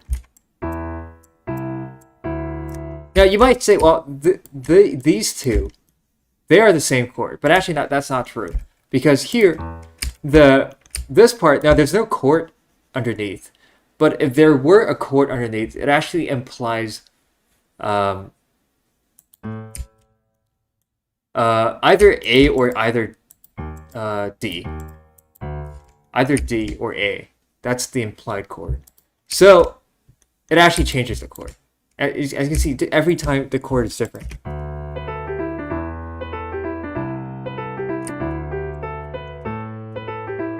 So basically motif, and variations in between motifs. That's how you write literally the best melody. That's why the Fat Rat is so fucking good at making banger songs. How do you try dark ambient melodies? Dark ambient melodies. Actually, I'm not sure about dark ambient melodies. I'm trying to think of an example, but I can't find one. Because ambient music usually don't have a catchy melody. I mean, this is how you write the catchiest melody. Okay. Probably not the most classical melody. Like Fool, is that another of the Fat Rat song? Because I didn't listen to all of the Fat Rat's songs. I only know a couple of them, like the most famous ones. One Heart makes ambient melody with catchy melodies. Okay. I don't know One Heart, so I don't have the reference. Fool is an artist. Okay. Oh wait, hold on a second. I think I might have heard of Fool. But yeah, I don't know any of Fool's songs. Dark synth music. Okay. As you can see, I'm not omni savant. Okay. I don't know everything. Wait, let me just see if this thing has stopped. Okay, it's still loading. Man, god damn it, this thing. Um, one last example. They're good. I recommend them. Okay.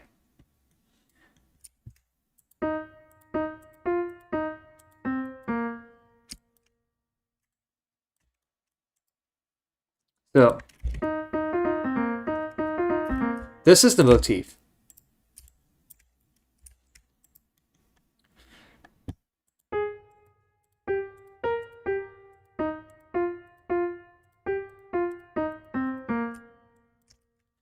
So you repeat this. So this motif repeats over and over again. Okay, oh shit.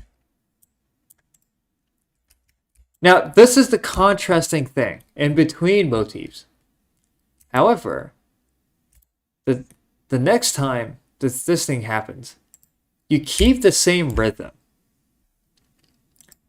but you do not change. You only change the pitch.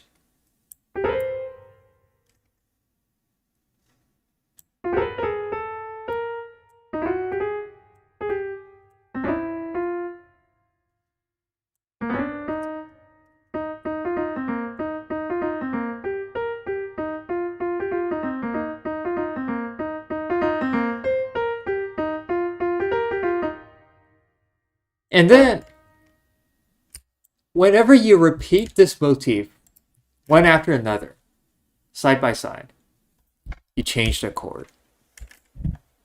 Now, in this case, actually, it changes chord like that.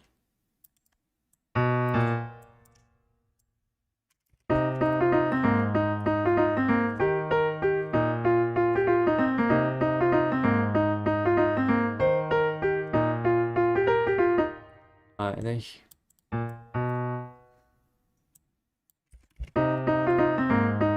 so when you repeat the motif, you have different chords.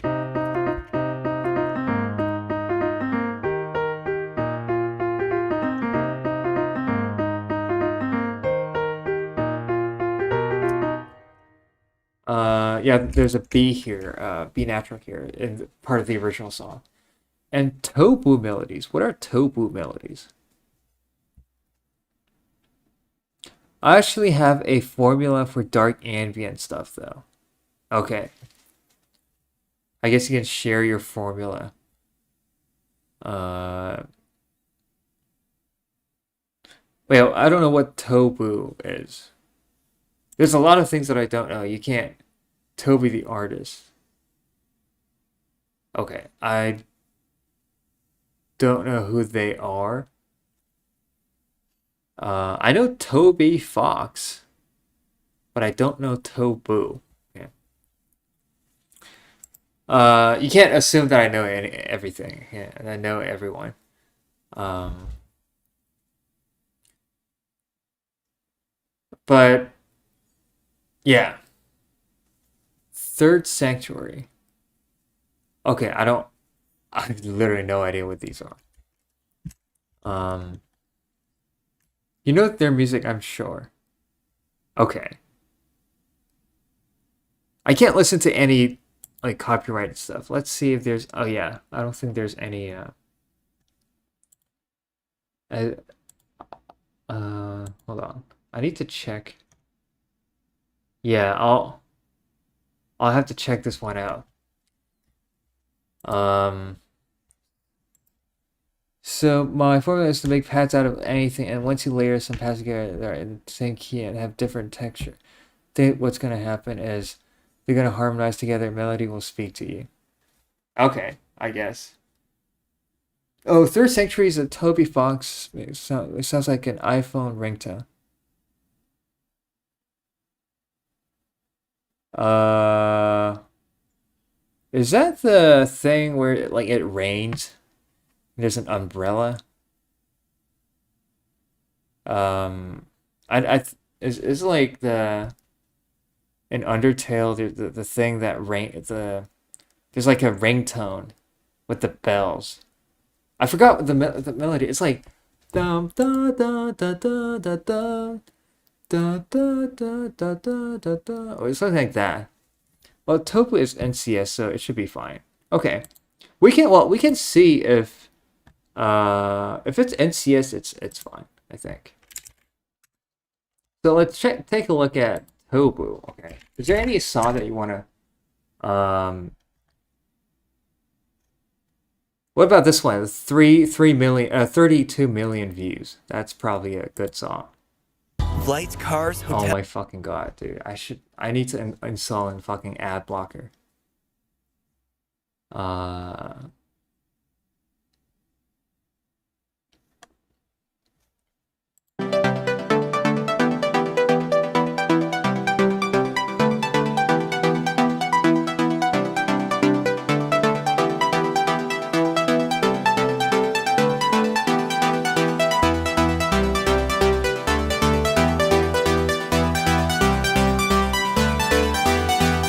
Wait, I need to figure out if this one is NCS. Is this song NCS?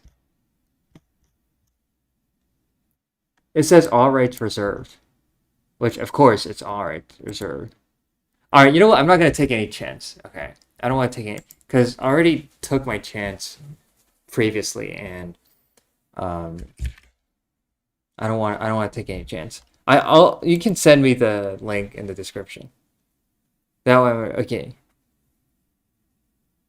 For some reason, I hear a Dark Judge Dredd type music. I'm not sure if that sounds dark. Um, but I mean, we can like we can do all right, songs that I know. Okay. Um, Now this formula doesn't apply to all melodies. Okay. Doesn't like this motif. Sometimes there is a motif, but the motif gets transposed.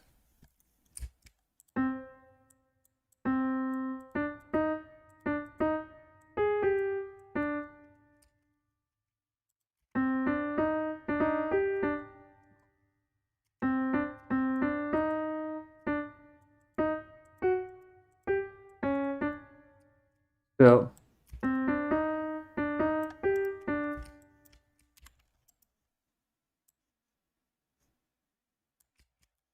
actually,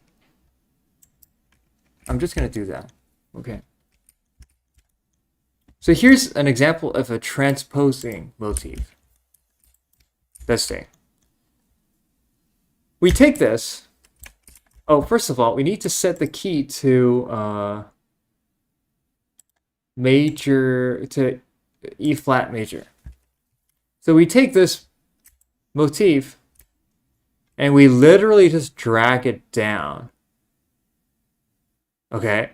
We drag it down. So it was here, we just drag it down. And then we drag it down again. So now we have this thing. So we have the same motif, but we drag it down. Okay? But we keep the scale. So we snap it to the scale.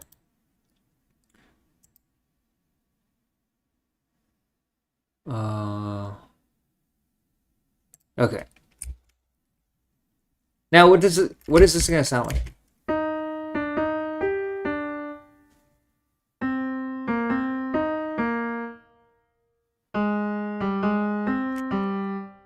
Now in the original song, this part actually it raises to this note.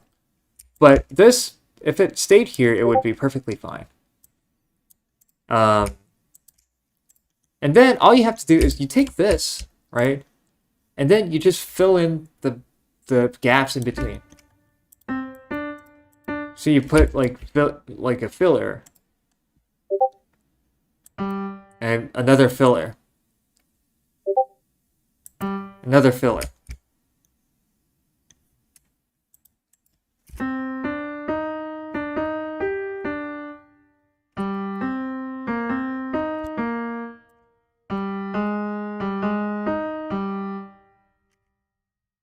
There you go. You have a melody. And then the last iteration, you keep the rhythm, but you can maybe change the pitch. Okay, you know what? I'm not gonna snap it to the. Not gonna snap.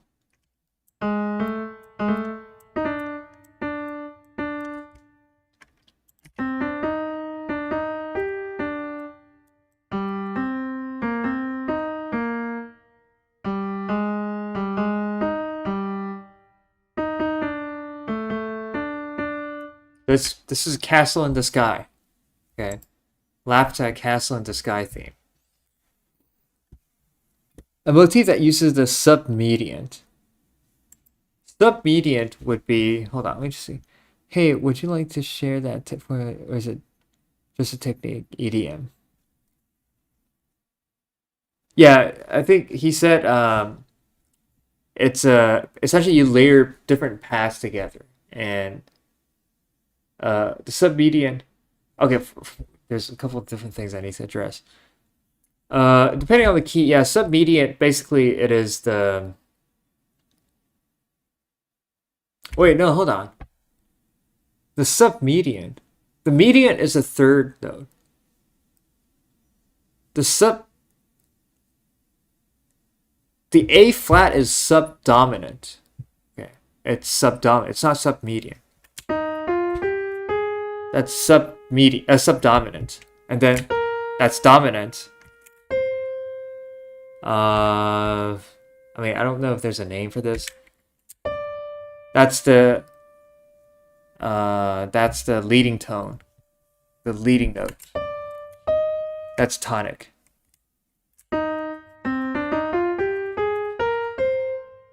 In a minor scale, so if we were in.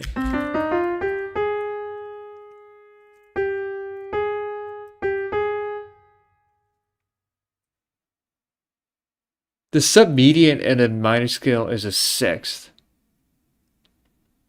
Wait, are you sure about that? Wait, let me.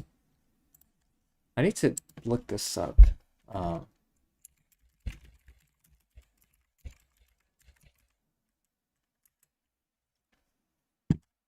In music, the submedian is the sixth degree of a diatonic scale. Okay, so you're right. Okay.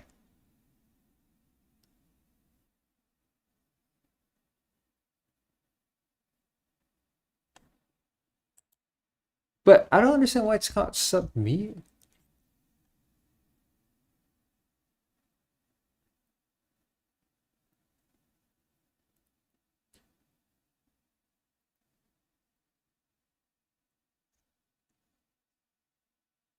Okay, anyways, there's probably some stuff going on. Sorry, is your melody motivated? Is it just your melody motivated me make a dark ambient chord? That's what I meant. Okay. Which usually the most something is usually the most dissonant note when writing melodies. I mean, okay, let's try to use a submediant. In the key of there's one melody that uses this a lot. We need to set it to this.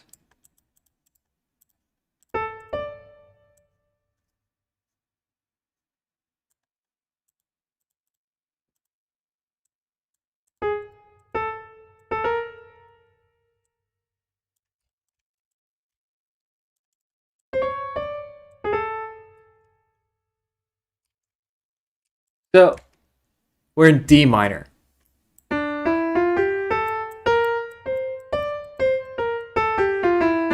So we're in D minor. This would be the submedian.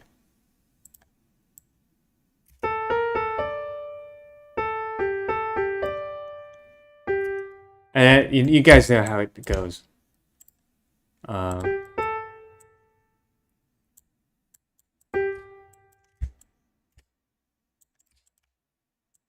And it goes like.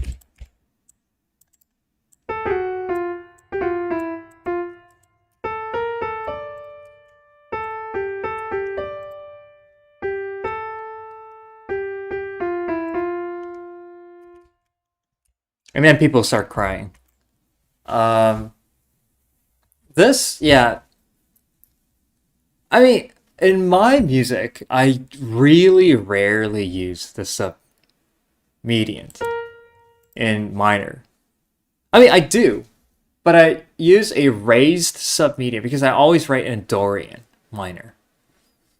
For example, Marionette.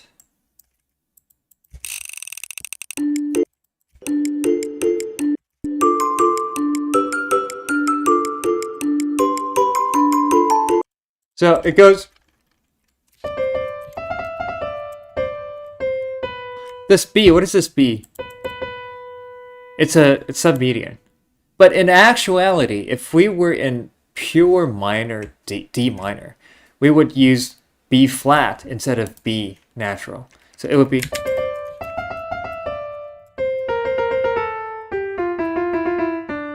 That's a different feel.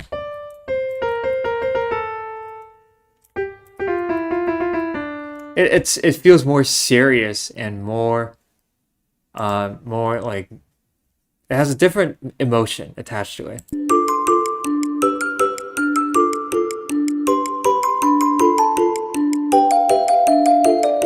So I do use the submedian here, but it's raised 1/2 step. Same here, same thing here.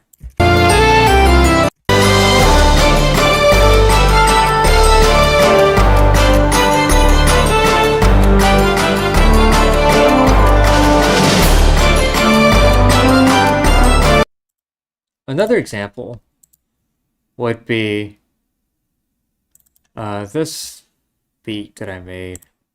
Actually, no, the final version is this.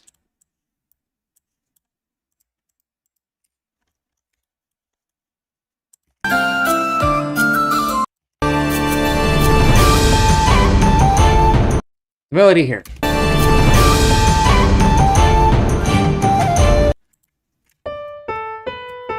What is this? It's B. Well, if I had to use an actual minor, it would be.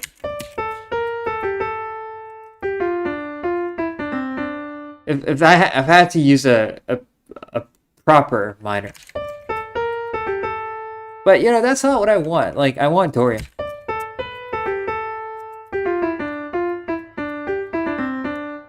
So I do use it. It's just that, you know, you can use a raised or a natural.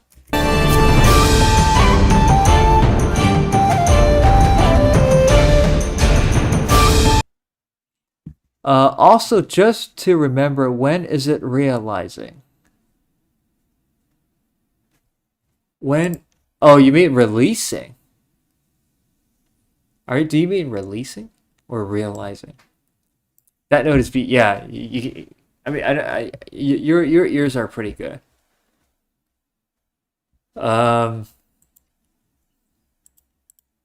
Releasing. So, probably this. I tried to have it up this week, probably. I think. If possible, this Friday. If possible. Lost History is already released, by the way. Yeah, it's late. Yeah, it is. It is very fucking late. I haven't released most of the songs that I. Man, it's getting fucking hot in here.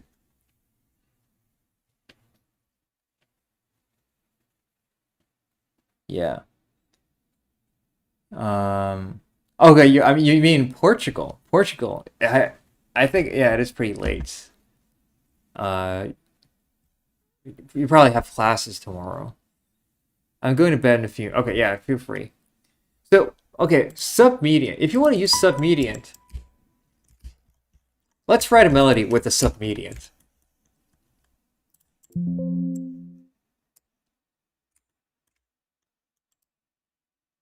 11 p.m. Okay.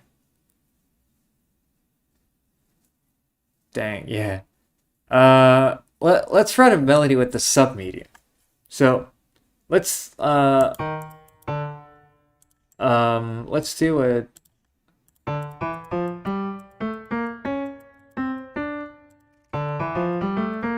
Oh yeah, we don't want the we don't want the swing. So if you want to use this thing a lot, it is very dissonant. We can do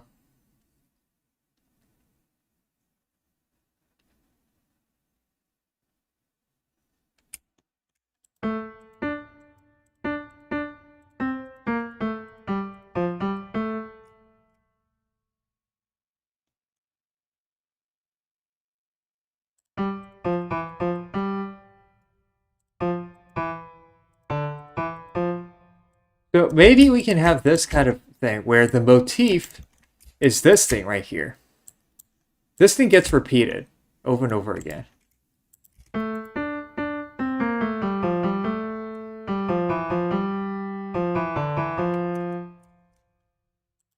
So the chords would be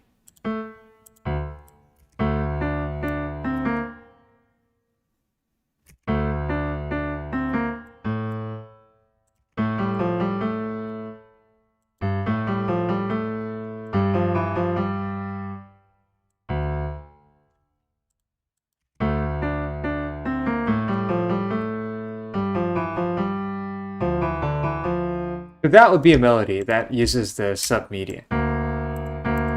This thing right here. Can we send you messages through your Discord? Yeah, of course. Of course. Dang, says Cryptic. Yeah, so that's one way to use it. But anytime you use the actual submediant, in minor especially, it will sound a bit classical.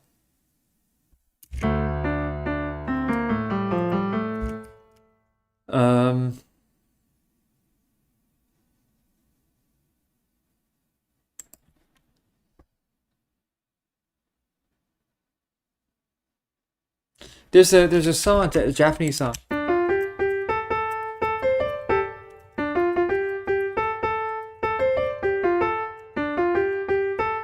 And then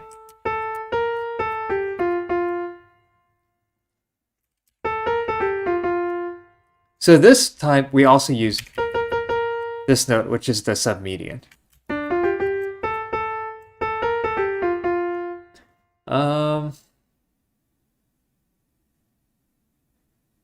Yeah, that's Miku. Yeah, Miku.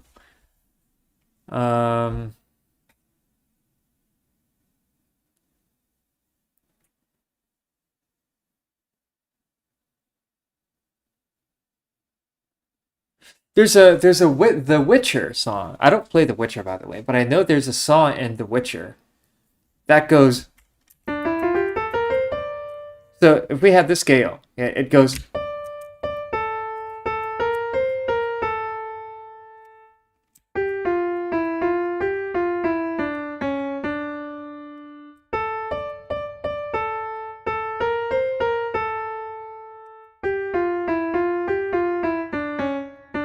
Or something like that. Okay. So this also uses the B flat. But you see, like, every time we use the B flat, it sounds, in this scale, it sounds a bit classical, or it sounds a bit dark.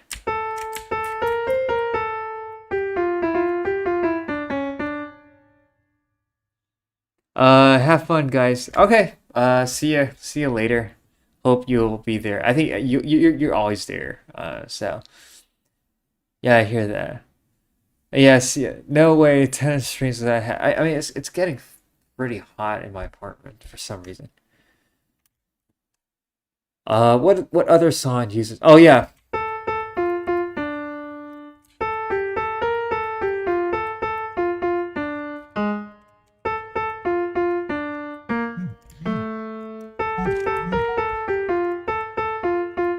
Havana. All right, this one also uses. But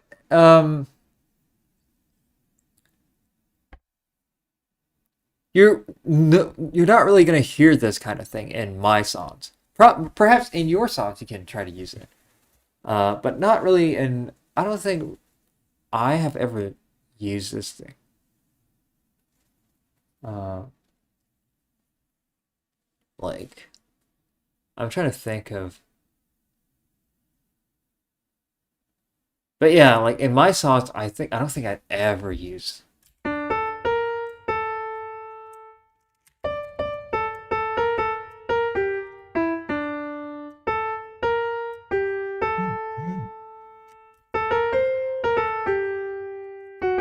Oh yeah, there's also a scale which is a double harmonic.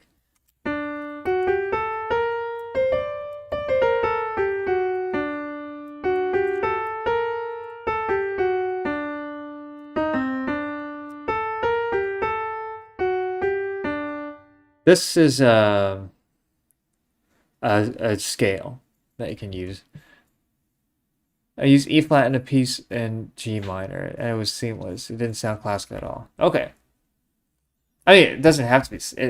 It doesn't always sound classical. Like, let's say in Havana.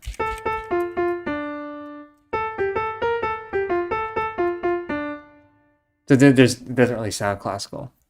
I think there's like a. Um,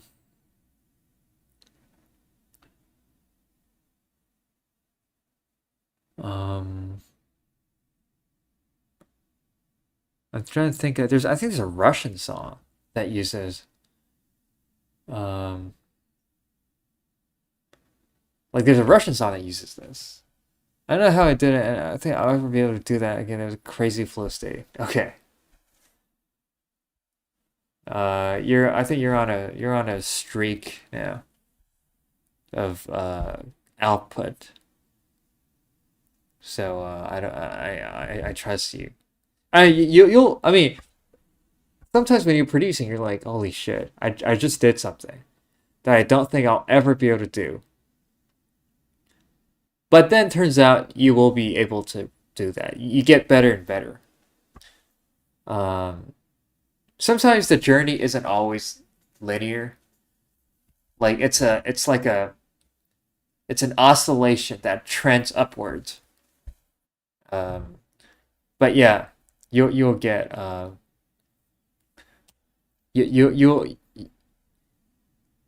everything that you think you're never gonna be able to do again, you will eventually be able to do it again. Okay. Um, Hold on, guys. I think I need to export this thing. Wait. There's a Mastania. Accept. I just need to.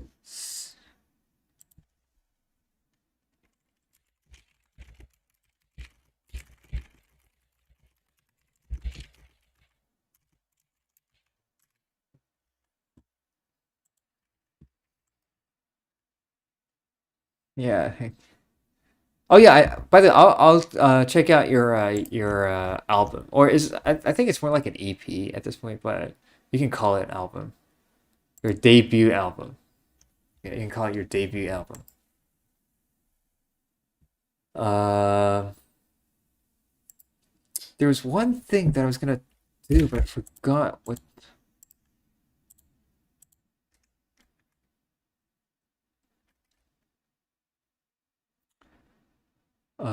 Hold on a second.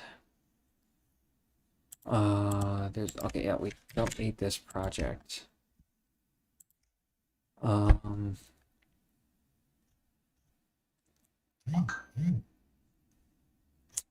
so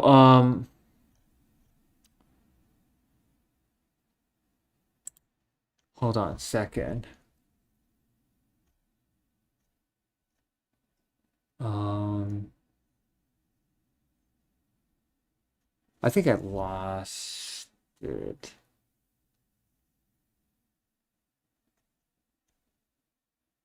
Oh, I can't open it because it has fucking Swam in it.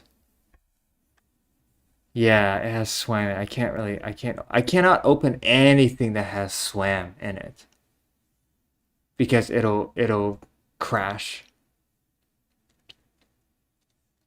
Okay, so there's an idea that I have of a song. Okay, and I need maybe I'll lay down the idea with you guys giving input. Okay, so here's an idea. Um, I usually go for bowed, uh, a bowed piano preset.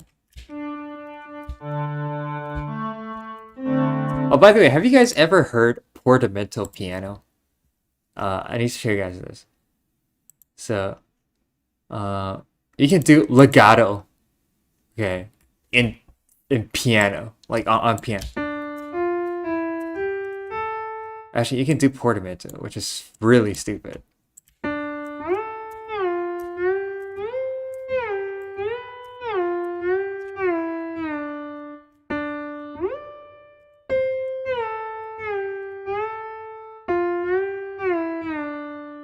Actually, let me see if I can turn. Oh, I need the. Oh, also piano with vibrato. Let's see.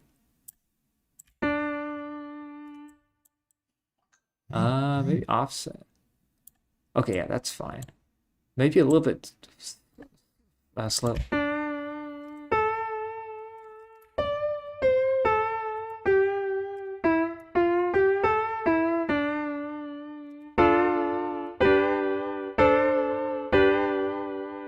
Yeah, this is like really not intended for pianos.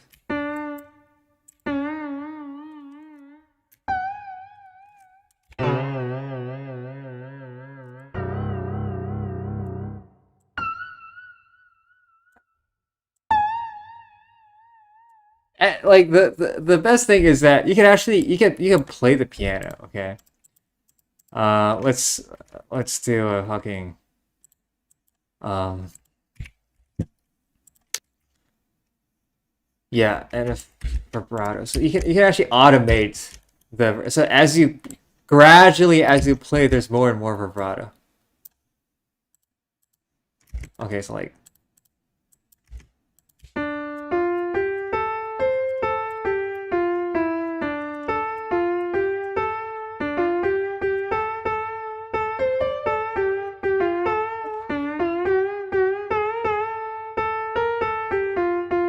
mm.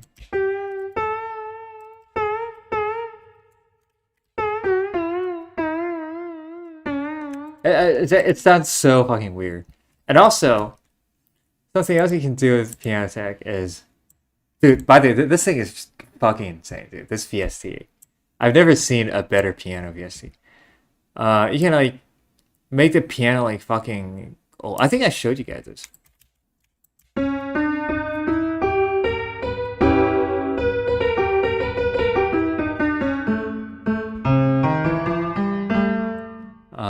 You can actually make it not that bad.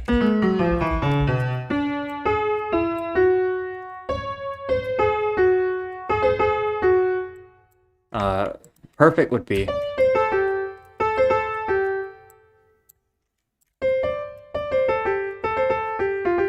And then like bad would be. You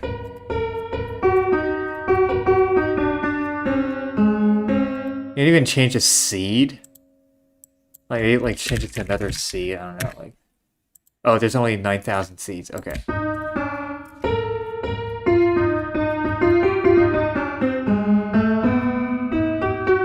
So and you can literally just automate this thing right here. So like 1 second ago it sounds normal,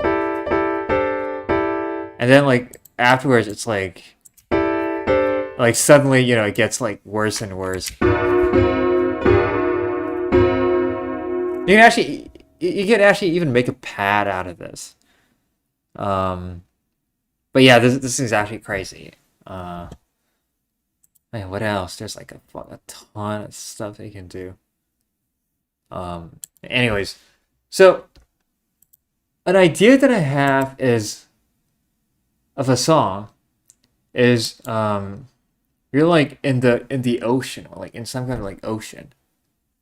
It's calm. You're in a boat and it has like a bum da da da dum da da da da da da da da da da, like that kind of like percussion going on in the background. That's like the idea that I have. Go with jumping. Velocity, drums, snare ensemble, I guess. No, I don't want hot rods, dude.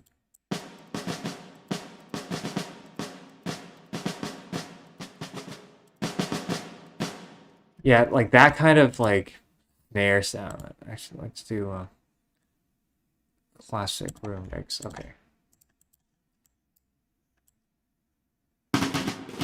Oh, I clicked on a fucking stupid key switch.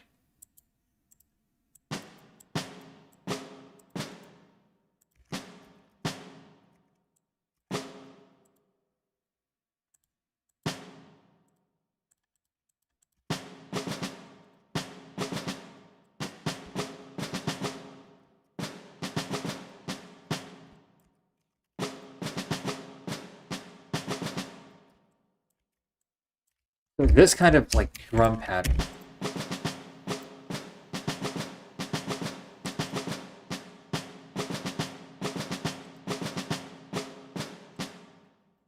Um, all that I have is this drum and ambient sounds with bells and a female like ooh, like that kind of sound. Tanya, did you just see that? Wait, oh, there's a retracted message. I didn't see that. Someone's talking about Studio One now. Their text is animals.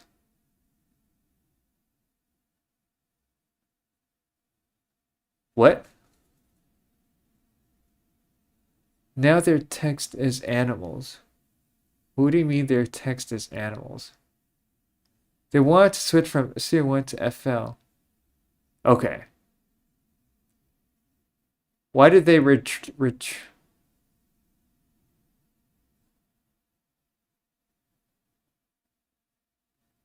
Okay, I didn't see that. I want to switch from. Oh yeah, it's because I'm using the for some fucking reason my Google isn't Chinese.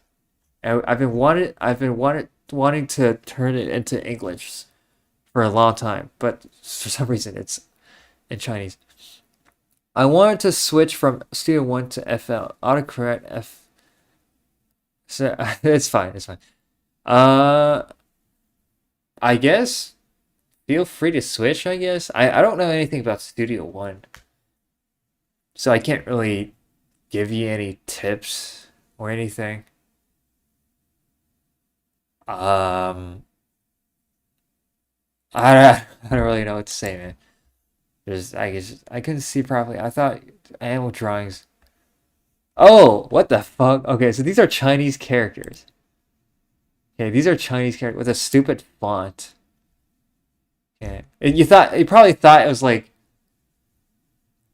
you probably thought it was like Egyptian hieroglyphs or something. Which, by the way, Chinese characters are for some, like some people they think Chinese characters and Egyptian hieroglyphs are the same, like as old as each other. But it's not true. Okay. Egyptian hieroglyphs, like when Chinese first appeared. So when Chinese characters first appeared, Egyptian hieroglyphs were already kind of dying down. Like Egyptian hieroglyphs were like they're going extinct when Chinese first appeared. That's how old Egyptian is. It's because you use FLC software. I've been watching your mixes for a while. Hey, thank you. I mean, I don't think there's any like all the DAWs are as good as each other, I would say. Ableton, like Ableton. Okay, some DAWs are better than others. I'm somebody who's very disorganized in real life. Like very, very, nothing is organized in my life. And FL allows you to be disorganized. Like FL Studio allows you to put this, like, let's say I want this thing here, here, here, here, here. Like it allows you to do that. If you try to do that on Ableton, it's not gonna work. It's all about workflow, yeah. So everything that I achieve in FL will be achievable on Studio One, I guess. Pirate music, yeah. I guess it can cause.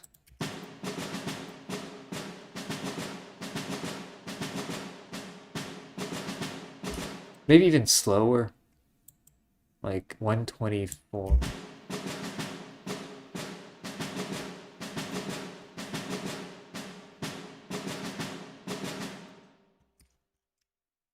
So yeah, like that kind of like, but I don't want it to be like militaristic. I just want it to be like there. With like I want it to be like watery, this song. So let's think about the chord. Okay, so I want this to be in D because I can only produce in D. If you tell me to produce in another key than D, I will forget. I will like I'll lose all of my production skills. Okay. First of all, I want the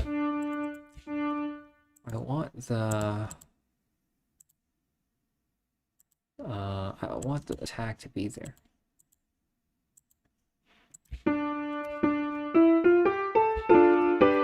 Okay, so now we have this. So this thing will be there as a sketch. So the chord, I want it to be D at first.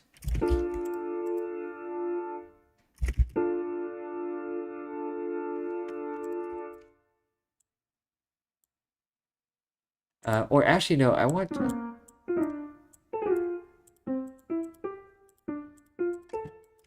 this, maybe an ambiguous chord without the third.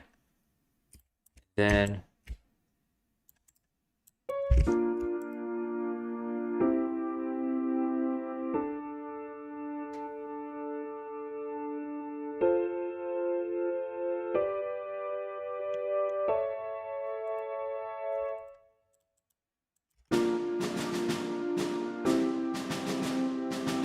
oh my god, that sounds like a fucking video game song. That's not what I had in my mind. So alright, and at the beginning of the song, it has to be D. A D drone. It has to be like a drone. D sus. D sus 4. Okay. D sus 7. D minor 7 sus.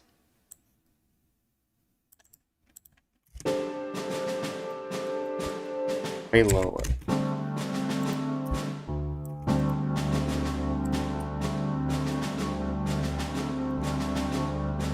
Produce in B minor. No, I will not. Okay, I will only ever produce in D, because that's the only thing that I'm able to do. Also, all right, but let's be real. Like the reason why I produce in D is because it allows me to use my typing keyboard. Because it's really easy to play anything in D with my typing keyboard. Because I don't have any like actual keyboard. Like I don't have any piano keyboard. B is very hard because B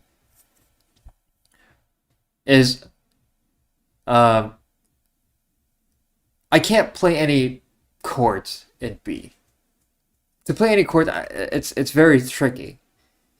But I can play chords in D.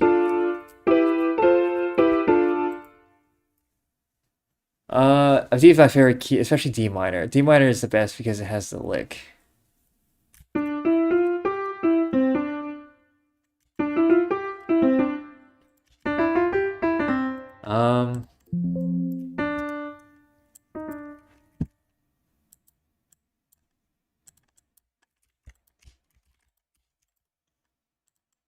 This I this is the lick.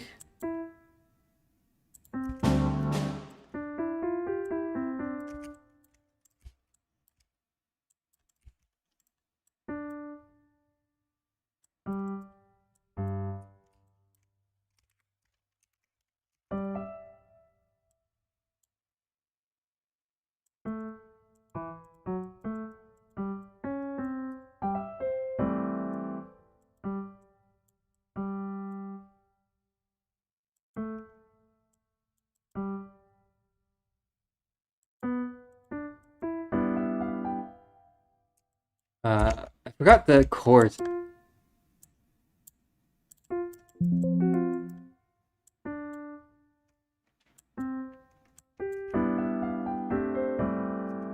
Like it's some sort of chord like that, like really weird ass chord.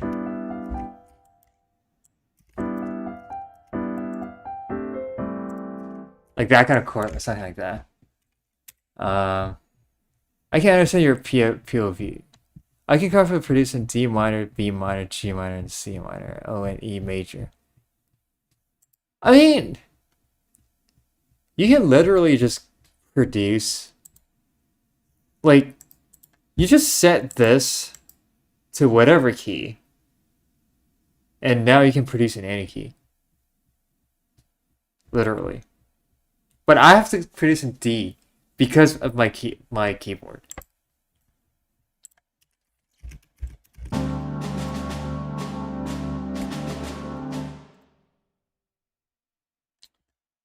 So I want there to be a bar of like fade in, and then maybe a tubular bell. By the way, when I start my projects, I always start with a completely blank file.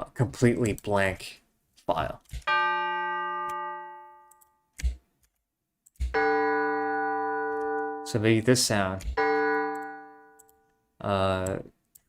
Actually cathedral.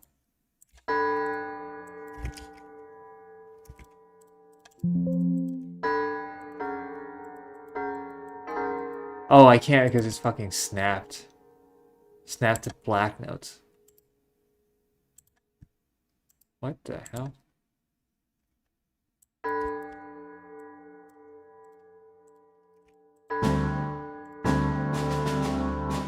But that's the chord. We don't need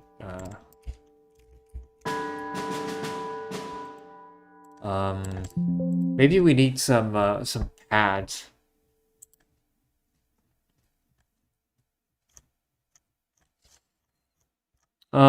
We actually there's a lot of pads in here that are very crazy in terms of sound.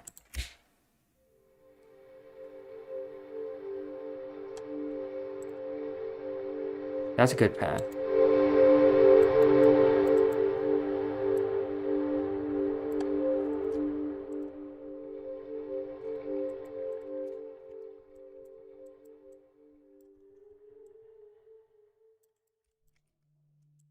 Yeah, let's just like do a little sketch today.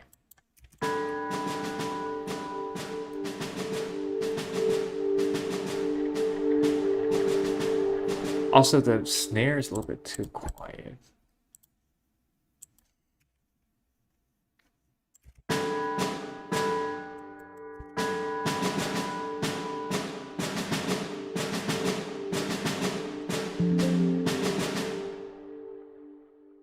Minor scale formula and major scale formula is beneficial to learn.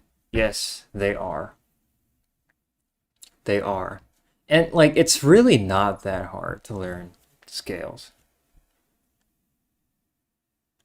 Um like once you learn them, like you can just internalize them very easily.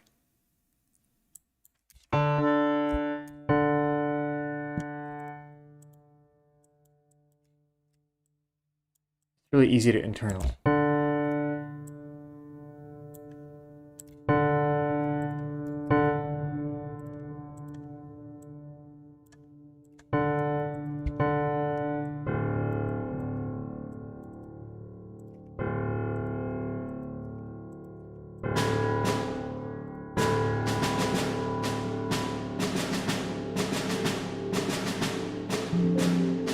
I need strings, but I don't have strings now because I can't use any swim.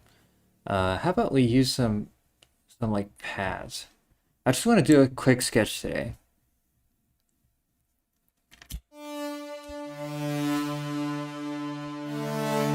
There's a pad here that's pretty good, which is a string theory.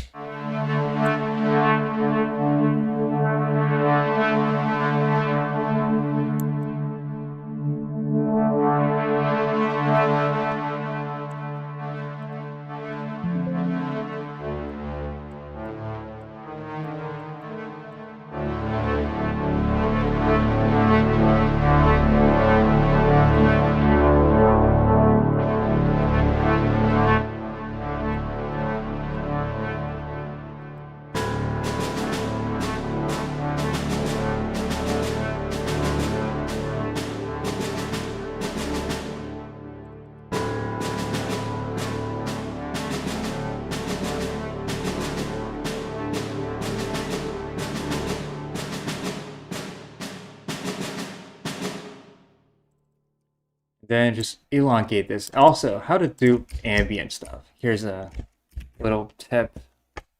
Let's make another project folder. Let's call this pirate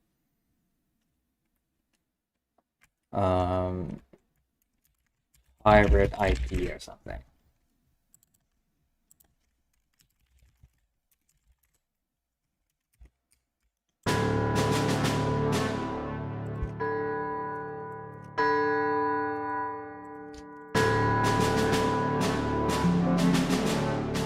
So how do you do ambient? Basically, you layer a bunch of paths. I know who already knows what that how to do ambient stuff. Uh,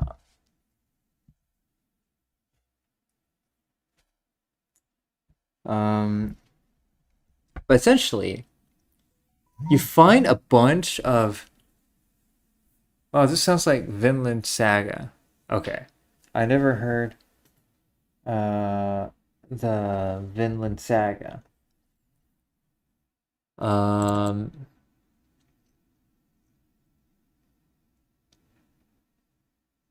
Pads. So essentially, you layer a bunch of pads on. So here I have a gigantic collection of pads from legal sources. Okay.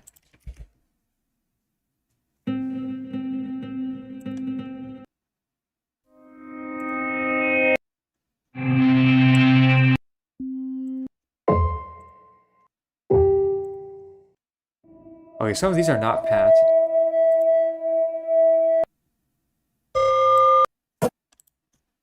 What the hell, dude? Some of these are not pads.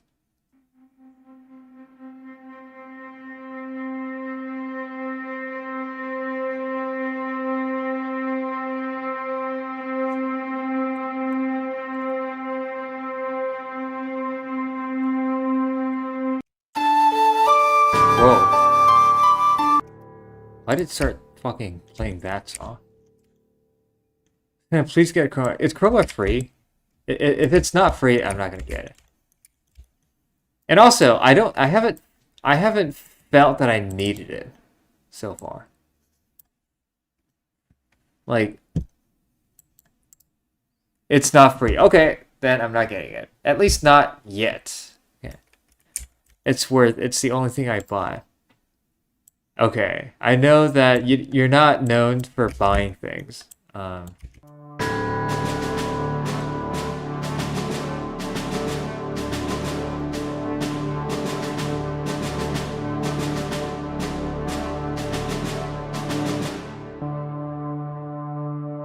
We have this pad, and now we can layer like 9 million pads on top of that one.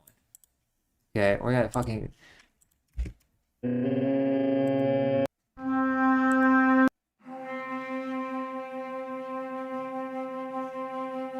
Oh, that's actually a good one. That's a good one.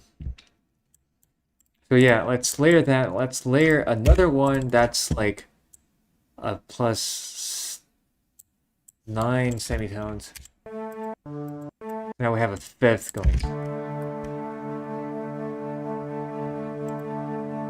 Actually, you know what? Fuck it. Yeah, I just thought that maybe the best way is actually to put into a sampler so that we can play any key. Ah, yeah, I don't know why my pads aren't. Ooh, that's a good one.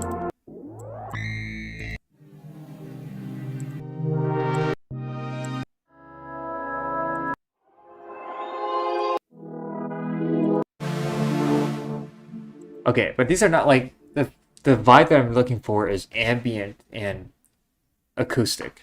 Okay, so maybe not that. It shouldn't sound very synthetic.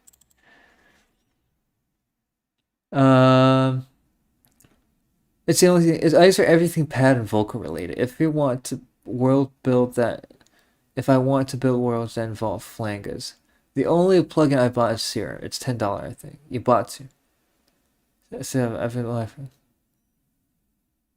Yeah, Serum is.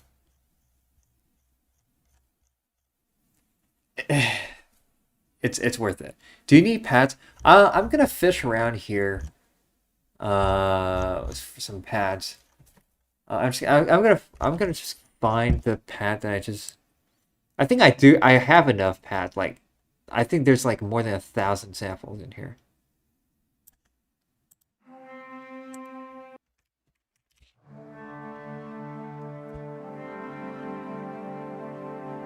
Okay.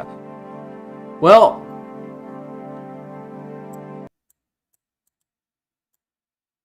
wait. There's one thing that I don't under fucking stand. Is why.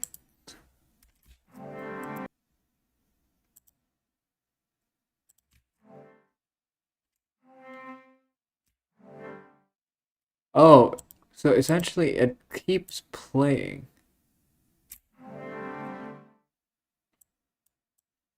Essentially, when I start playing, it'll play the entire sample, even if I release the key. But apparently, when you do an envelope, it doesn't. Okay, that's kind of weird. I don't know why that happened.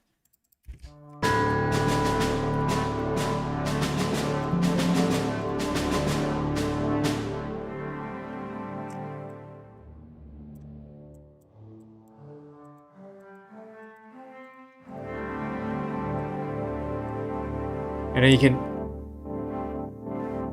use this for expression. I like to use low pass 2 to have more control.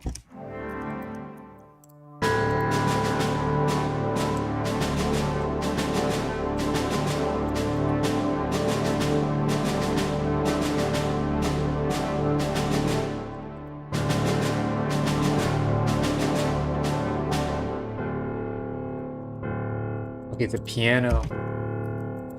I always use the Steinway. Should I try another brand? Shigeru Kawai. This one is really fucking good. It's from Japan. This is Yamaha. They couldn't get the copyright, so they couldn't write the name Yamaha, but this is Yamaha. Send me that pad. I already had some practice with Vital, so Serum was rest. Yeah.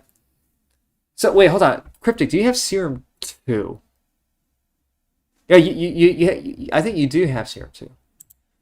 That pad is by the way, I don't think I'm allowed to send this.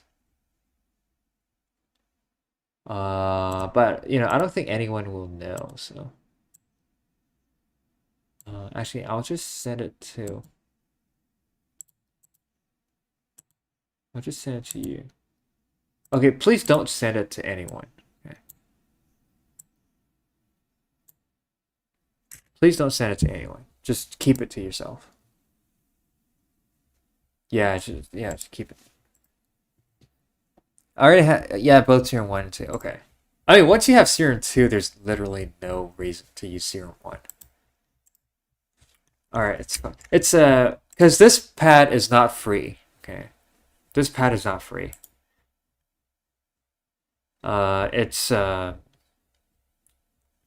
It's paid. Which is why I don't feel I mean I'm fine with giving you, but if it's like if it were somebody else, I would not risk it.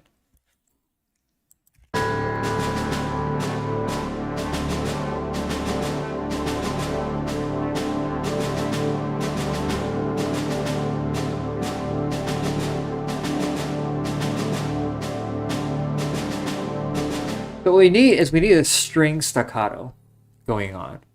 Now, unfortunately, I do not have SWAM anymore, at least for now. So I'm gonna use this library. Oh my god, dude, just the thought of using Kontakt makes me feel uneasy. So instead of doing that, I'm just gonna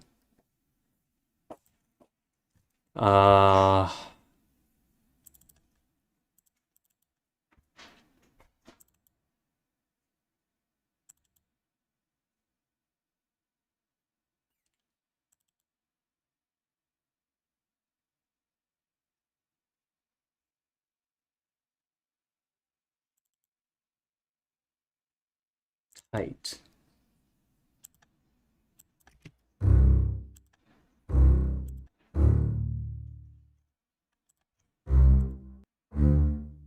Okay, let's take these samples.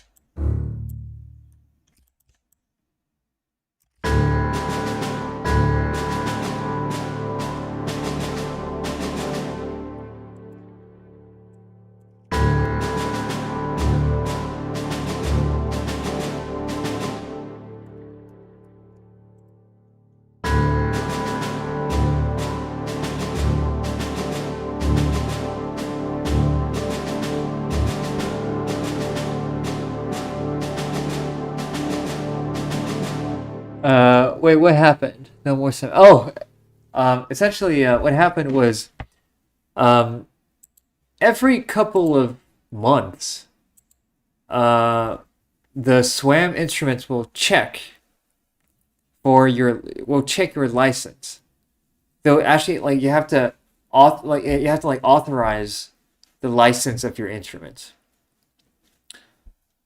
And I believe what happened was it'll check the license with this thing called Software Center, Audio Modeling Software Center. So it'll check your license. The problem is this Software Center right now is stuck in an infinite loop, and it cannot check my license, which means that right now it's as if I'm using a expired demo of SWAM right now, despite me having paid for SWAM. So I cannot load any SWAM. Like if I try to load, let's say if I try to load the SWAM, let's say SWAM English horn, it just auto crashes. Or if I try to SWAM cello section, it just auto crashes. And if I try to load it from FL Studio, it'll crash the project. It's soft loggy. Yeah, it's a bug. Okay, I sent a bug report. They're working on it, which means that in the meantime, until they fix the problem, until Audio Modeling fixes the problem, I basically can't use any SWAM instruments, and I cannot open any project that has SWAM instruments because it'll auto crash even before it opens. It sounds like some kind of Commander type music. Okay, it's like some kind of...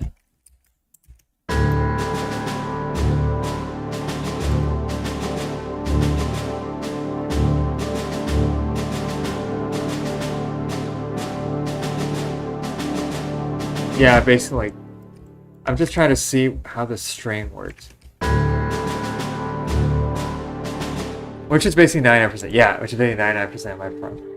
So now I cannot open any project. The reason why I was able to open this project is because this project does not use SWAM. It's the only project that I can work on, which is a film. Wait, did I play this?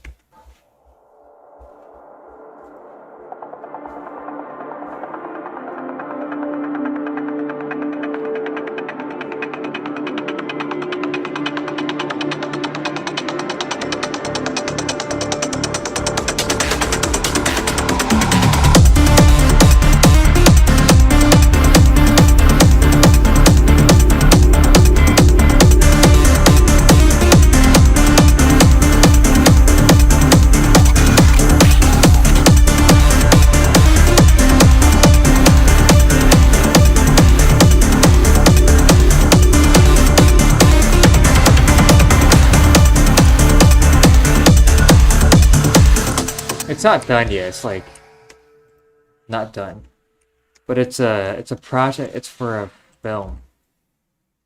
That I'm not gonna show, but it's a film that's still in development. I was able to work on this because it doesn't use any slang. However, anything else, I can't open.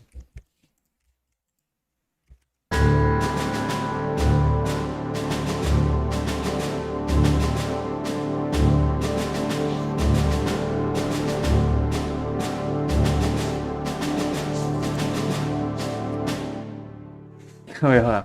9 Volt. Welcome to the stream. I think it's a new Christopher Nolan movie. Man, Christopher Nolan movies. I think they are better. They would sound better if Hans Zimmer made the music.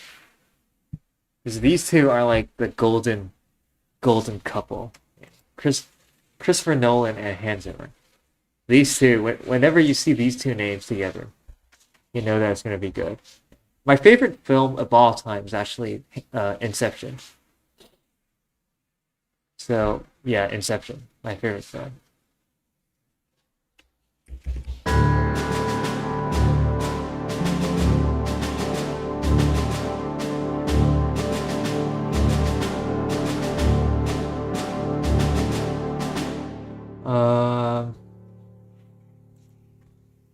That's really true. I gotta rewatch Inception. It's been years. Man, this film, I've watched it like 3 times, I think. Yeah, it's really fucking good. I like Interstellar less than Inception. And I think these are the only 2 Christopher Nolan films. I didn't watch that many movies.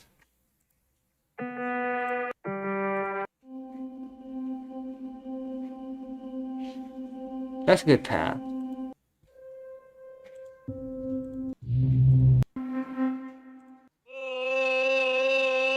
Okay, that's too synthetic.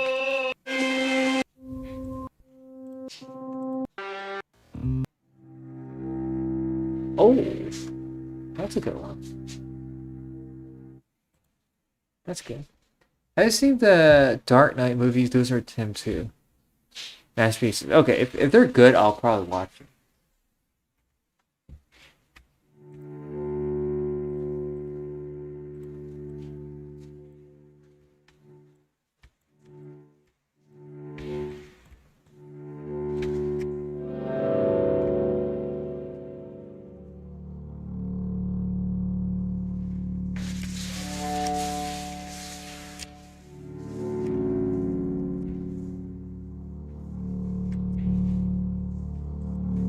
That's good. It sounds like a double bass.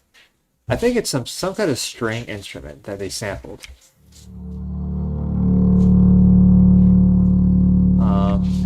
However, there's too much dynamic variation, so I think we need to limit this thing. With a longer sustain.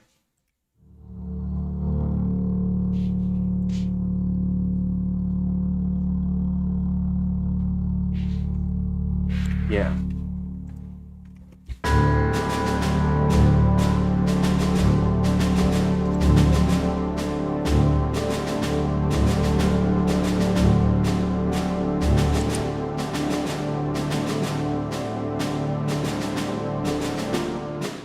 Very cool sound. Thank you.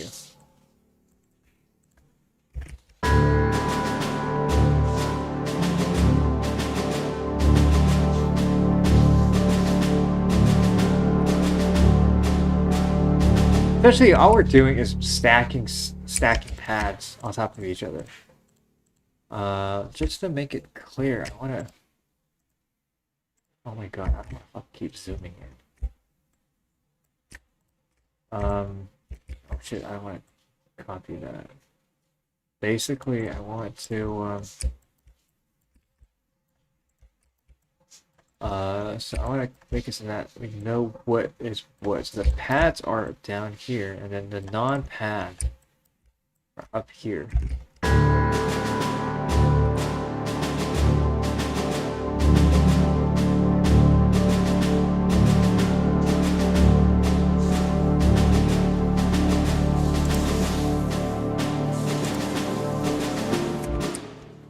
then and I want a cello on top of it. Man, I need sway management, man. I need a cello.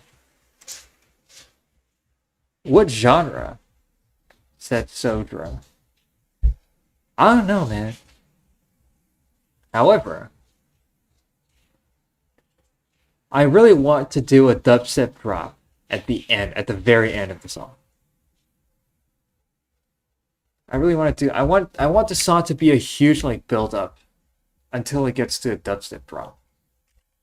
A more like a more abstract dubstep drop. Basically, all the Nolan movies are worth watching. He has good variety. Batman, Dark Knight trilogy, Dunkirk, Oppenheimer, and he has one of the Odyssey from Greek myth coming out this year. The music's always banging too, as you said. Okay. For me to want to watch a movie, it has to have really, really good music. I mean, not always. But yeah, Inception had insane music. Like the music from Inception. It was really good.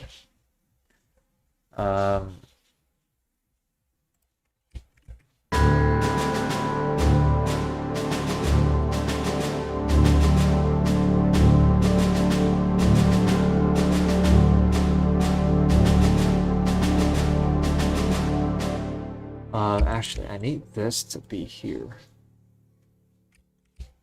And I need to cut this.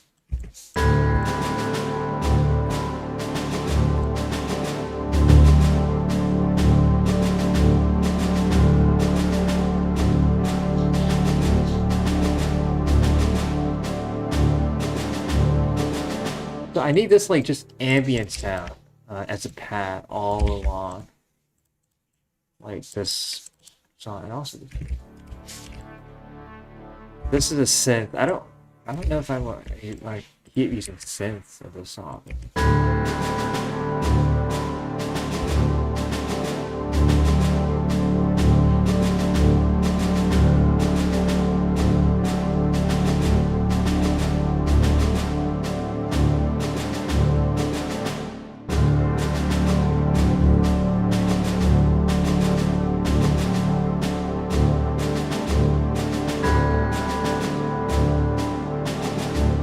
We want to see Serum 2, man.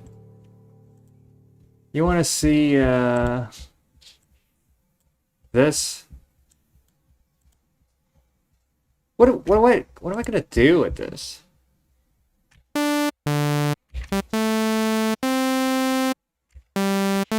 We can make a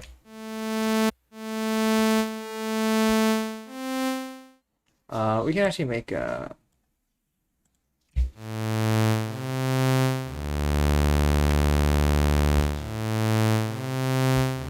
thick dubstep bass. Man. Alright, I'll do it. I'll do it for you guys, man. Okay, one way to do a dubstep bass. I don't remember if it's exactly. I think I watched a Vital tutorial, but it uses the. First of all, it's not gonna be these.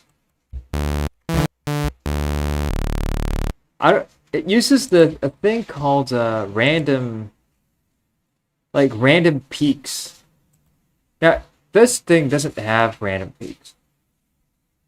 We can try to PD. Let's see if we can make it easy, like a really basic one.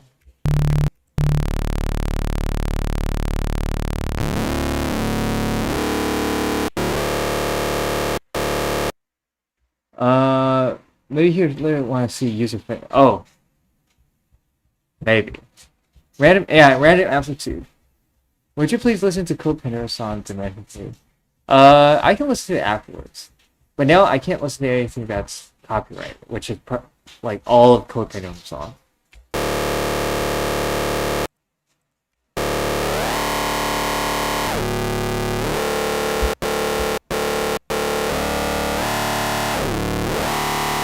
So like that would be like a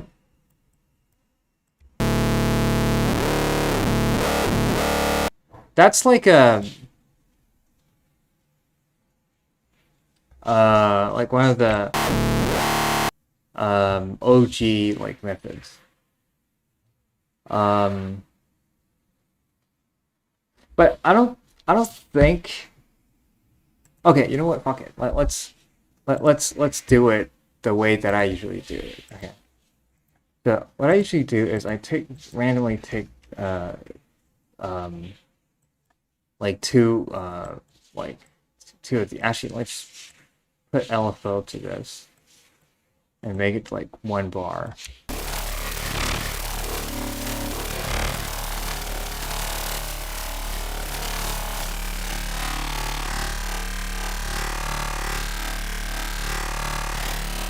This honestly, this doesn't really matter.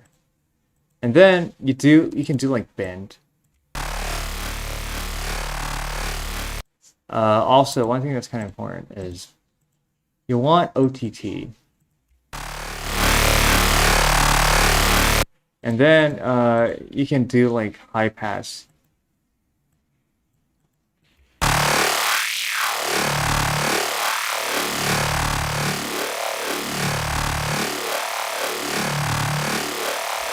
And then some people, they do unison. Honestly, I don't know. I wouldn't really do unison. And then one thing you can do is you can put like a bunch of equalizers. Okay. All set to peak.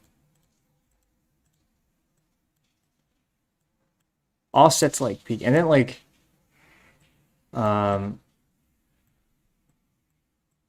some, you know, some maybe like down, some maybe up. Doesn't really matter. And then you have the frequency of these things like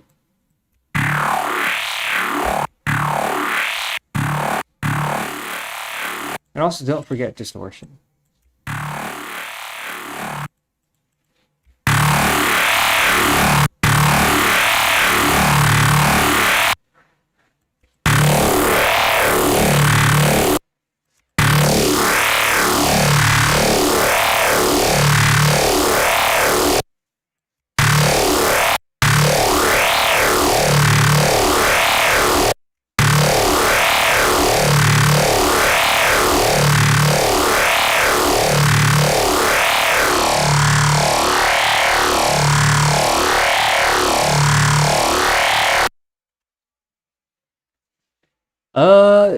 If you're wanting to do dubstep bass, have you seen Seamless R's tutorials? He actually made. I didn't. Whoa! I didn't actually know he made these wavetables. Did he make them with Harmor? Actually, I had no idea that he made these wavetables.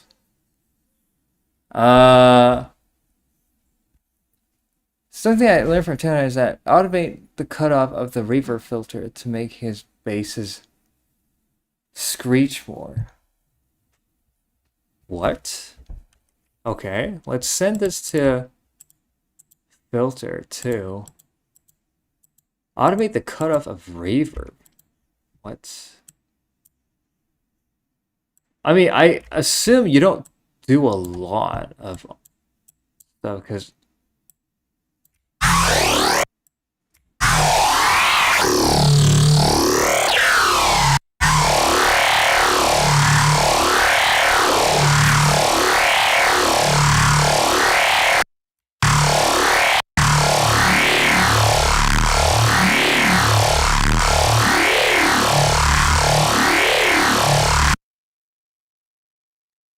it's a very small amount. Okay. Because if you... This would sound like crazy.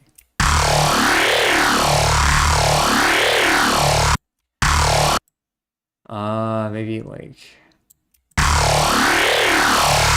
Oh shit.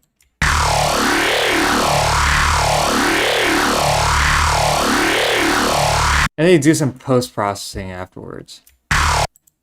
Some people, they like, for example, 85, he likes to put like very short reverb.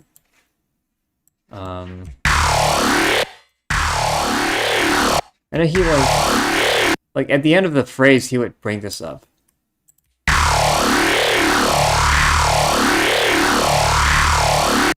And also some people, they do like they do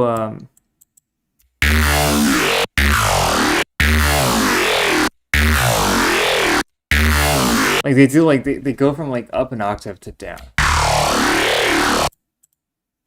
If you want to have the sub direct out.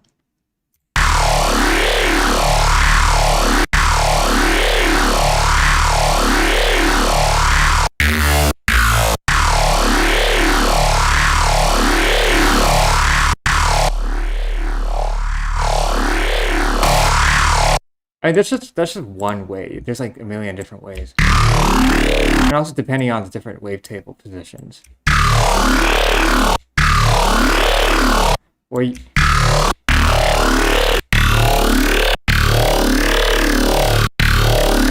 this would be like a classical bass. Also, by the way, this is mono, so let's make it stereo by doing this.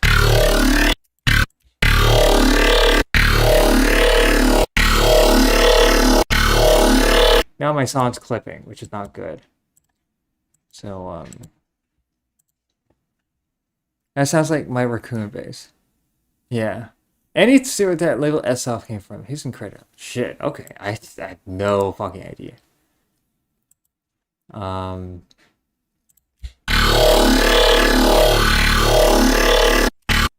Maybe I don't want the next speed. Now, if you want to make it more AU5, he would do this. He would put chorus. And then he would turn the rate all the way down. And then put an alpha on this thing. I don't know how much mix he has.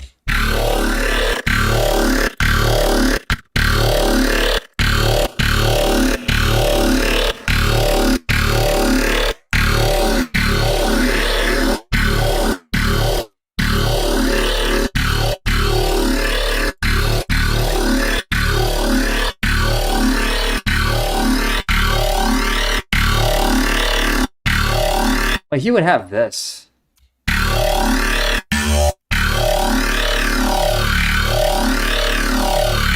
Yeah, maybe we could have even more OTT on this. So like, now that's just a raw sound. If you want to put some OT, like actual OTT, not the one.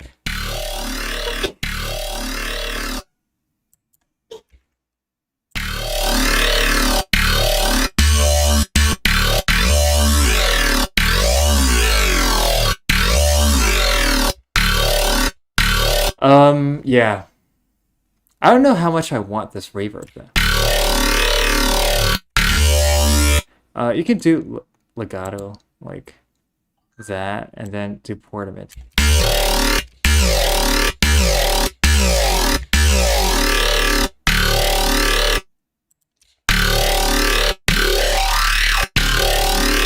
Anyways, that's how you do. I mean, there's like a million different ways. This is just one of the ways. I don't mean to fanboy too much. He may be the closest thing to Wizard that exists. He's like a sound design genius. His project files come from FLC. You should check them out. This I know. He has there's some demo projects. There's oh my god. There's Seamless Art. There's also another guy or I don't actually know if it's a guy or not, but the name starts with V. I think it's Vila. I saw that name too, like in the demo project. But yeah, maybe add BitCrush without downsampling. How do you add BitCrush without? Because BitCrush is downsampling.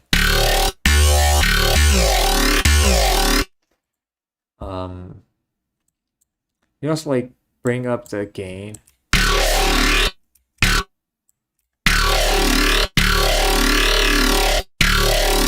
Anyways, it's like one of the ways you can change it to a different way too. Like let's say.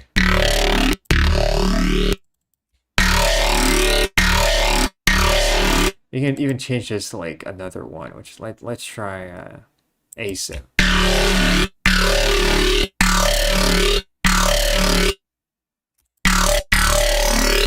Okay, maybe we don't want chorus.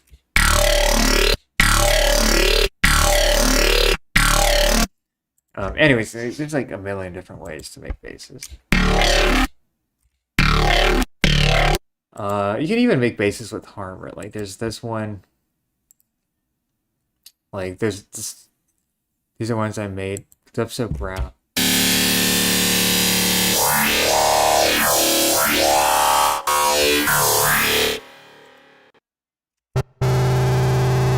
Okay, I don't know what this is. I don't think I used it. Okay, this kind of sounds. This sounds weird.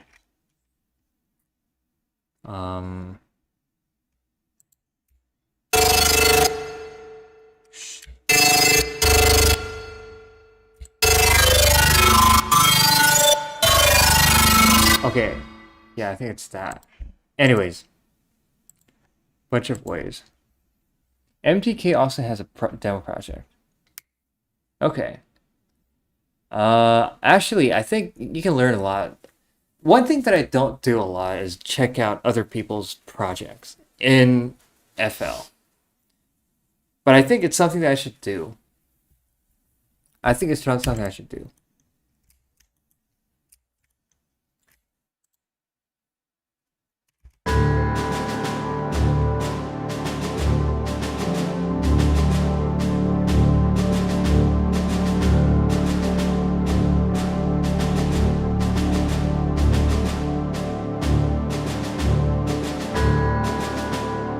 Okay, so this song. So we have a skeleton of a song right now. I think afterwards. So it's gonna stay stay like that for a while. And then it'll go to a section. Maybe with some vocals, I think. Maybe like that many bars, and then it goes to a verse with vocals. That gets like quieter. And then it's like that again, but a build up going up. And maybe there's a drop at the end. I don't know. I have no idea how the song is gonna go. Learn from other project files is one of my favorite ways to learn. Being able to just dissect and reverse engineer.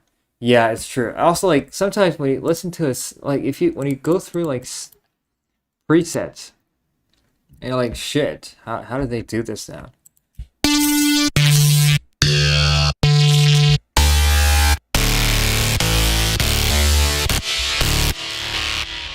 Okay, that's a thick ass bass.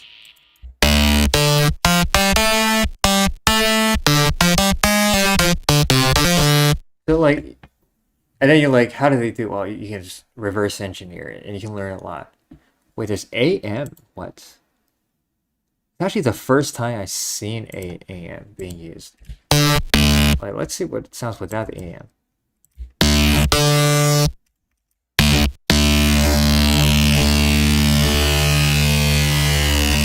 Okay, honestly, I don't hear any difference with the AM.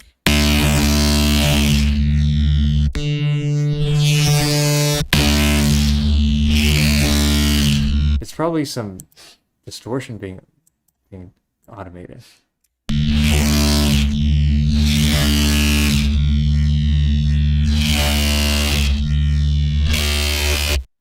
Yeah, definitely.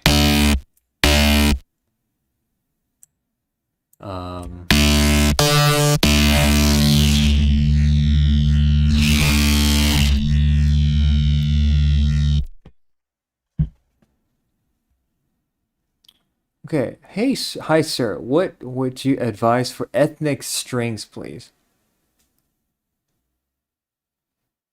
Ethnic strings. What do you mean by ethnic strings? I guess you mean like strings that are outside of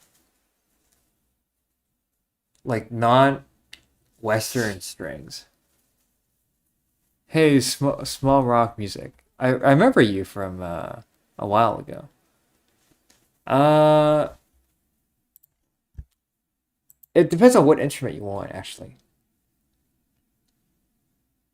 Like, which instrument in particular are you thinking about?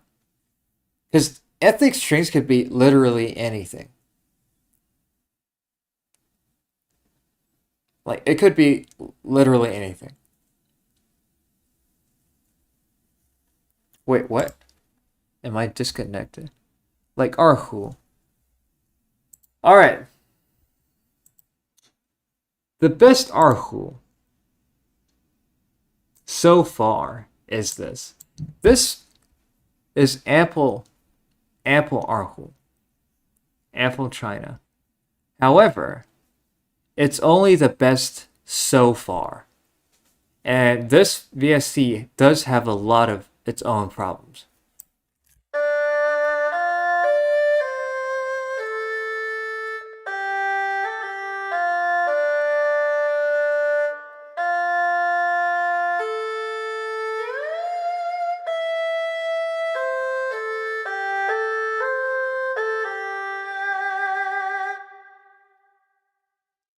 But it is not without problems. Okay. And it has a lot of key switches. And okay, you know what? I'll switch it to English. Okay, now it's in English. Um, different key switches. The velocity at which you press the key switch also affects the sound, which is really um, way too complicated. Great. Okay. So if you want Arhu Apple, you can bypass it by right-clicking it. I think you're referring to this.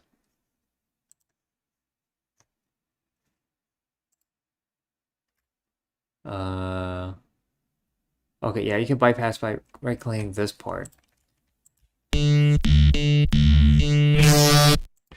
Yeah.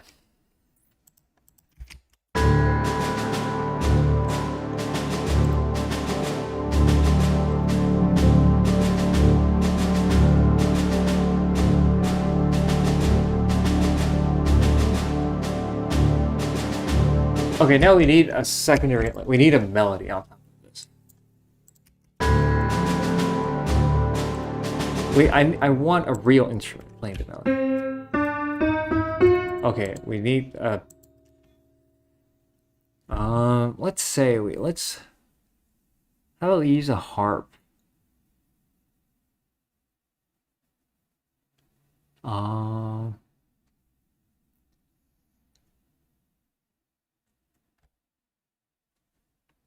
Like harp.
I think we need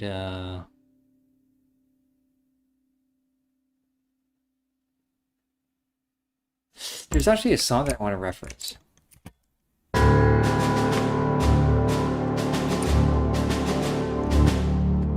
How do you recommend learning how to make genres like traditional Chinese music? Oh, That is very, very difficult. First of all, you need to listen to a lot of Chinese classical music. Because here's the thing. How can you write Chinese traditional music without listening to Chinese traditional music? How did you do it? Well, first of all, let me be completely honest. I don't know as much about Chinese traditional music compared to, let's say, Western classical theory, like Western music theory. I did not I didn't go through training in Chinese traditional music. That being said, if you just typed, if you just type on YouTube, Chinese traditional music, the videos that pop out are not likely to be actual Chinese traditional music. Nowadays, a lot of it will be AI generated songs that pretend to be traditional music, which they're not. And then you'll probably find a lot of pop songs. And the problem is you can't tell if they're real or not, if they're actual, because you don't know if they're actual Chinese traditional. So what I would say is,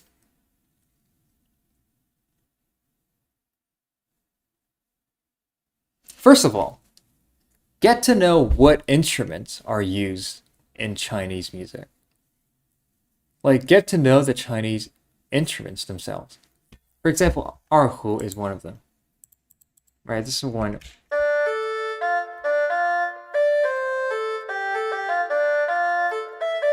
So this is one of them. Here we have a list of Chinese instruments, but this is not the full list. Okay. I would say, you can look up Chinese instruments. And then on YouTube, you can look up videos of those instruments so that at least you know how these instruments themselves work. And by the time you get to that point, that's the erhu. Yeah, that's the name of the instrument, erhu. Erhu.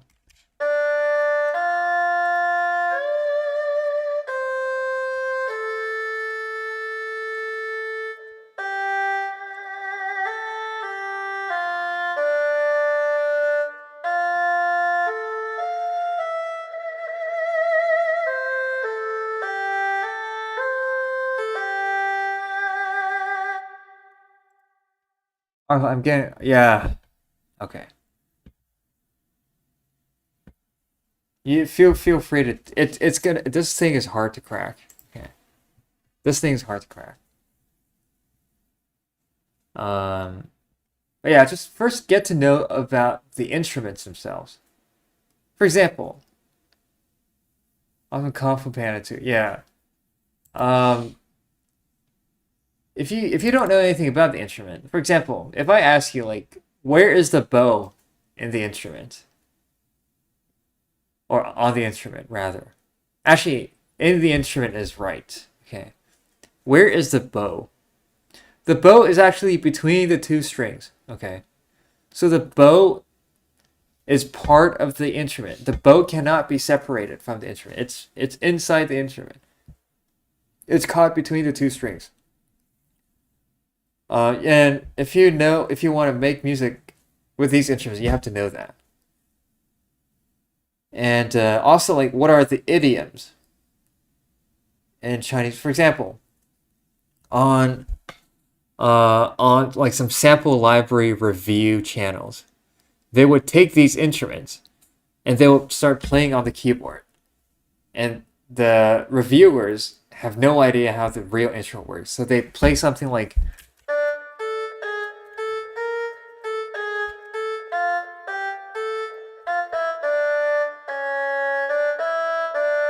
So they play something like that, which is like that's not what you play on this instrument.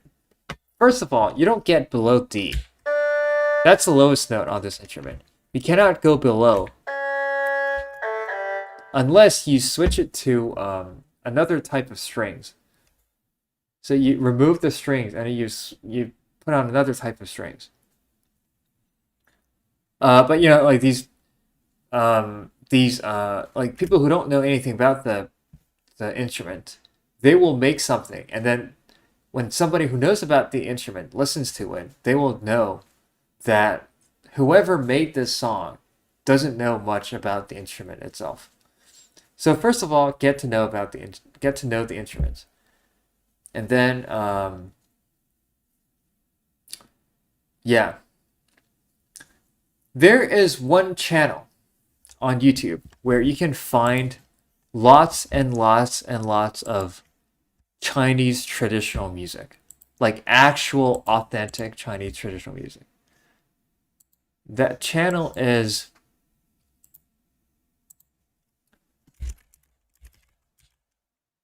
I think it's called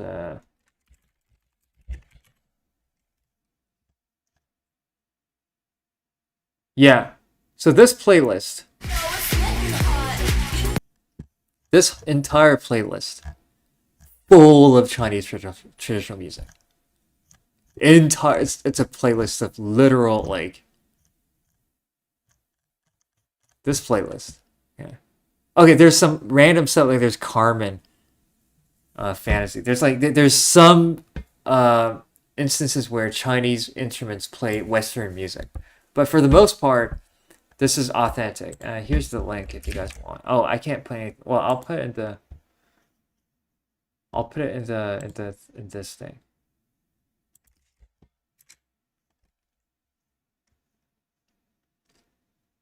Yeah. Yeah. Let me get out of the sauce. So before you make something, before you try to make something that's culturally appropriative, get to know this stuff first. Like I would not make. Let's say somebody asked me make Arabic music. I'm gonna tell them, well, I can't. First of all, I don't know anything about Arabic. Well, I knew a little bit, but not. I think I know more than the average producer about Arabic, but I don't know enough to actually make it. So yeah, I get to know it first, and then it'll. For example, Kung Fu Panda. The person who wrote Kung Fu Panda, well, the two guys who wrote the music of Kung Fu Panda are both white men who don't speak Chinese. It's Hans Zimmer and John Powell who made Kung Fu Panda. However, their music has a lot of like Kung Fu Panda has a lot of cliches. The music is good. Okay. However,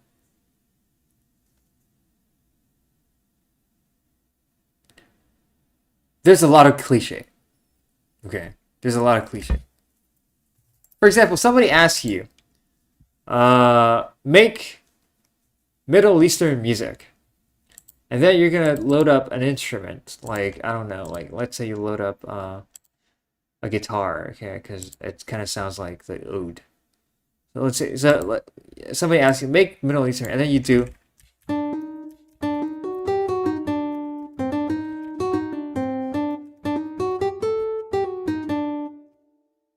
And then an actual Middle Eastern person listens to it. They're gonna say, "Goddamn white people." Okay. That's what they're gonna say. They're gonna say, "Damn Americans," because it's usually Americans who make the music.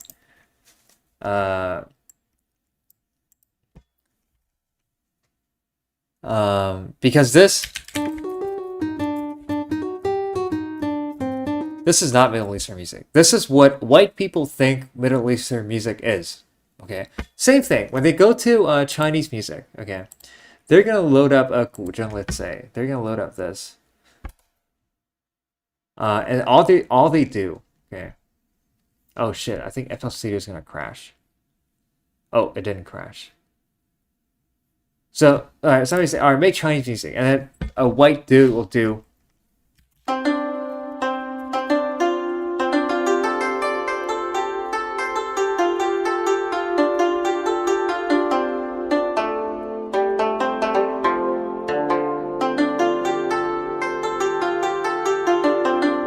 And they're gonna say, alright, this is Chinese music. And then an actual Chinese person hears that. And they're gonna go like, damn. So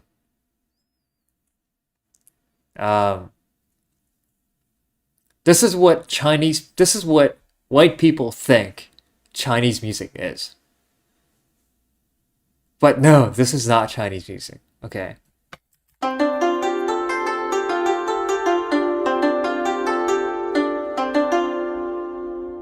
And then Chinese people will be like, dude.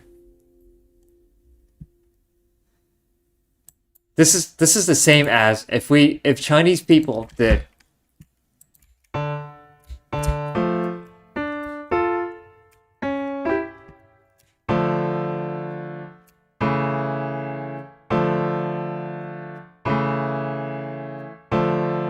and say that's Western music. That's European music.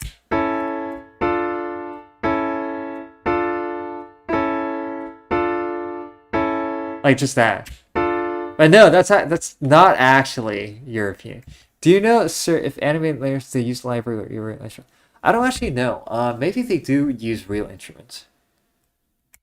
You forgot to do it in Waltz. Yeah, Waltz.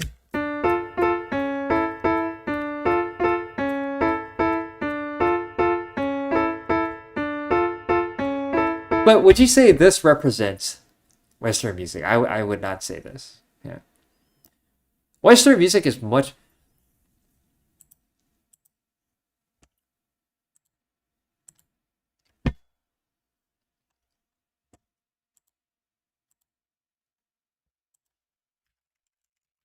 I'm showing you guys this because this is not copy. I don't think it's copyrighted.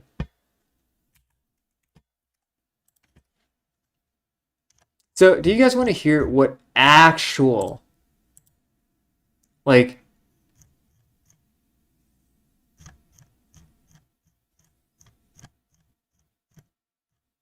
okay, I don't think I can, okay, anyways. Actual Chinese music.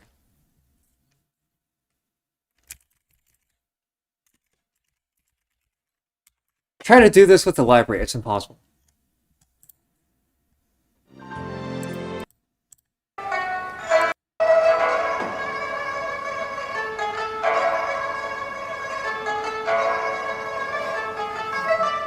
First of all, what do you hear here? You hear. First of all, it's not the same instrument as this, but I'm just gonna.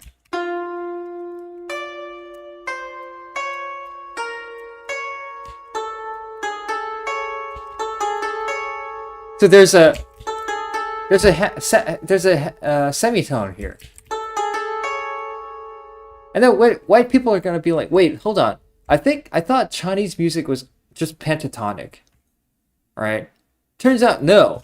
Okay, Chinese music do use semitones.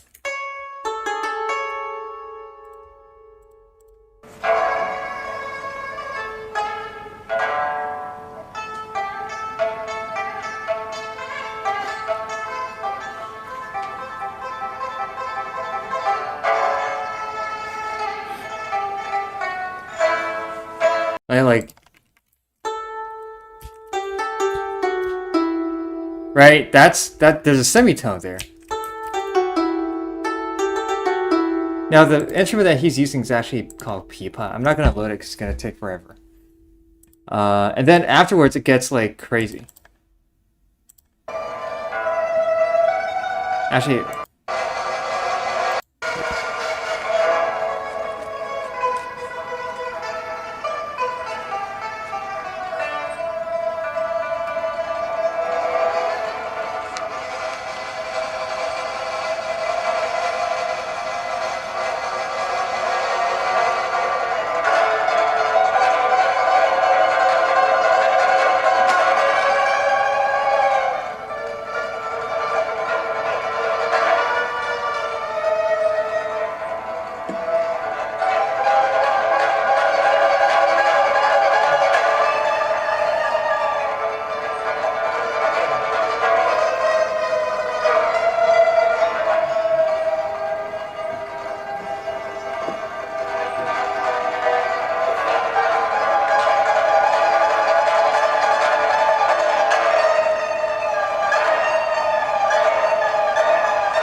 So it's nothing like what you think it is. It's Chinese music is not what the same goes for like um the same goes for like all cultures, right?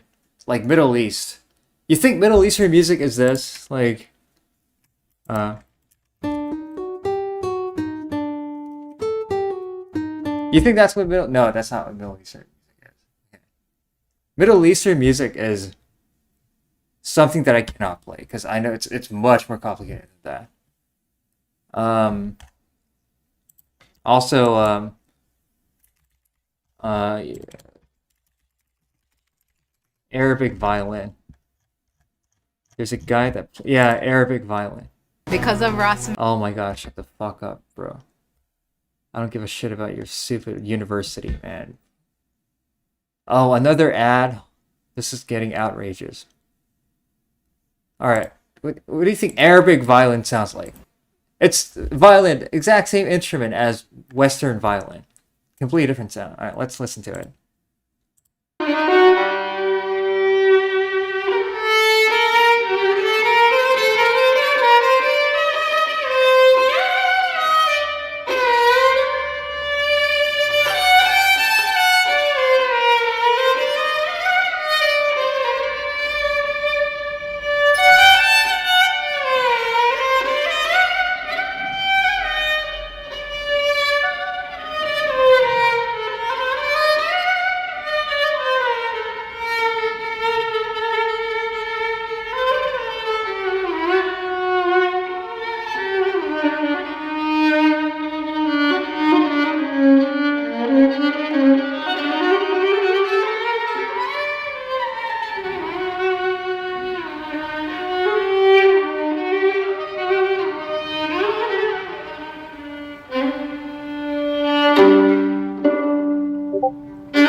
It's like it goes like da da da da da da da.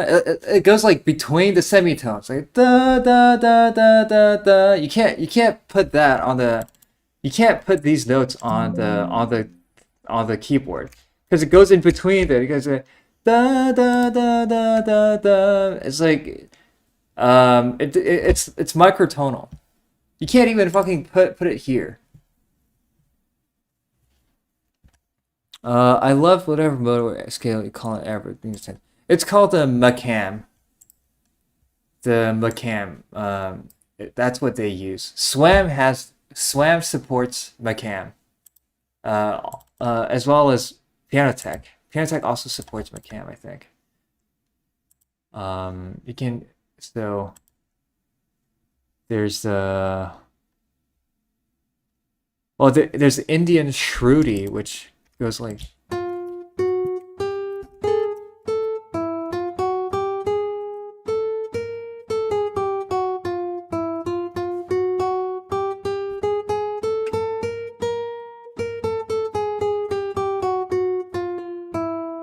it's like it's microtonal.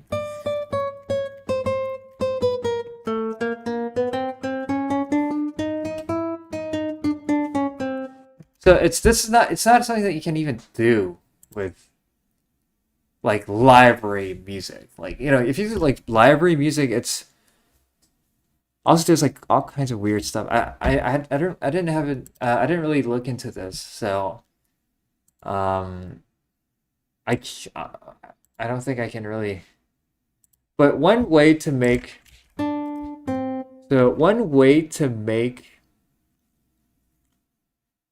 uh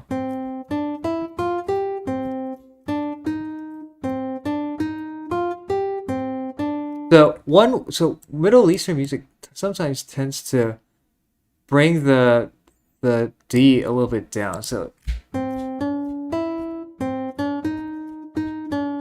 this is like Middle Eastern tuning.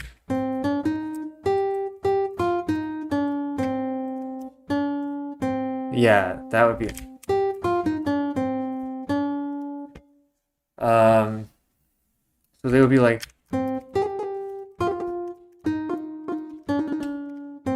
so they would be like,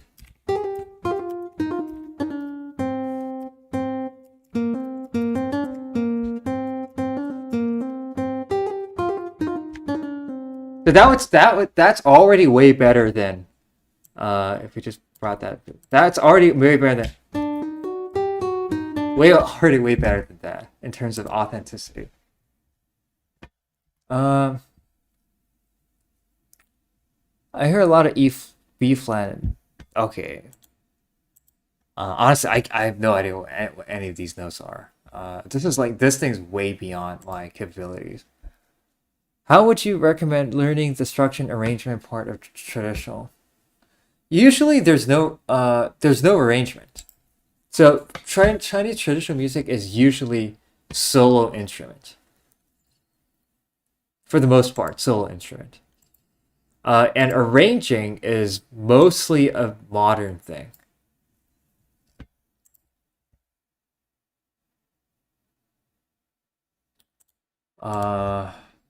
Man, I really want to show you guys like there's so essentially in the 1800s somebody found a cave in China. Like somebody found a cave. Okay. And then in that cave they found manuscripts from like the 7th century. Literally like manuscript from the 7th century. And then in there they found a music like sheets, like music sheet, like sheet music. They found music, and they played it, but I can't really find it here.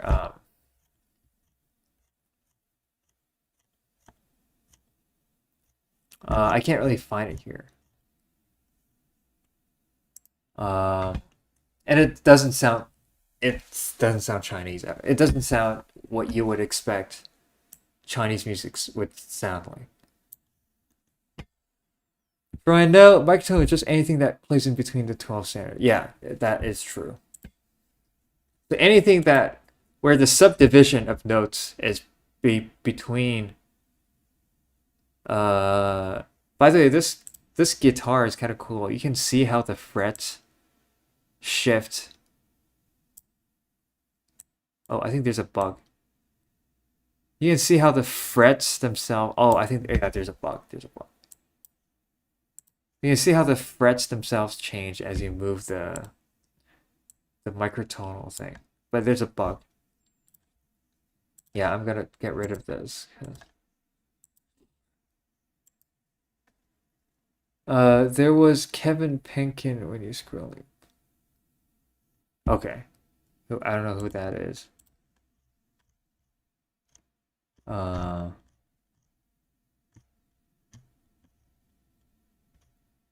Oh, you mean this? Oh, I know who he's the guy who made the music of Made in Abyss. Yeah, okay, now by the way, he made the music of entire anime Made in Abyss, which is a very famous anime. When he was 24 years old.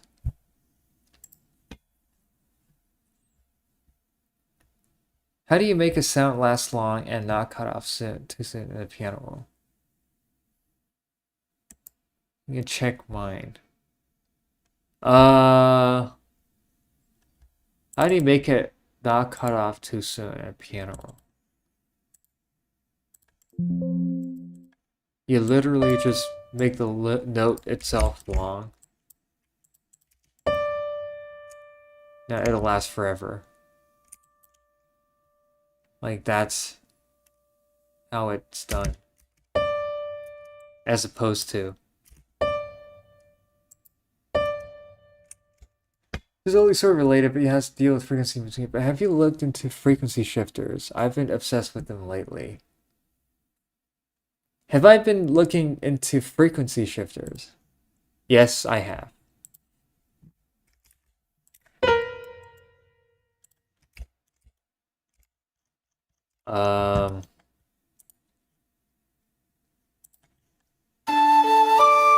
Dude, stop playing that shit. Like, what the hell? So this is a song that I made that has a lot of frequency shifters in it.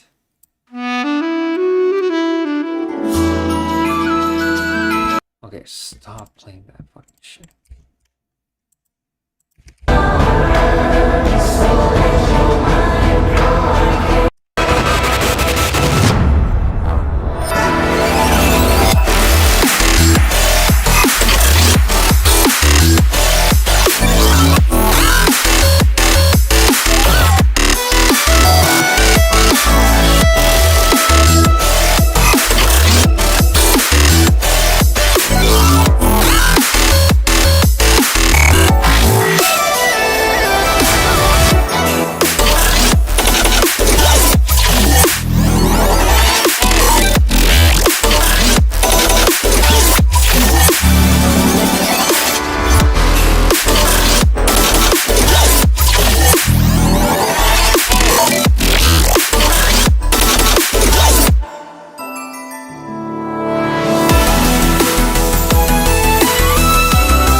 I'm very curious about one of those bass patches. Which one is it?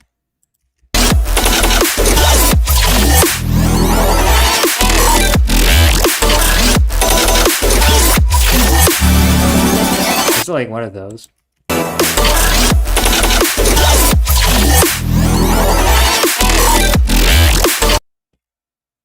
Yeah, I know it's kind of hard to tell which one. How do you make it sound so full? If you had lists 5 words to answer, what would they be? Compression, layering, distortion, punchy drums, I would say. So yeah, that's, and also bass, like between 118. Is it this one?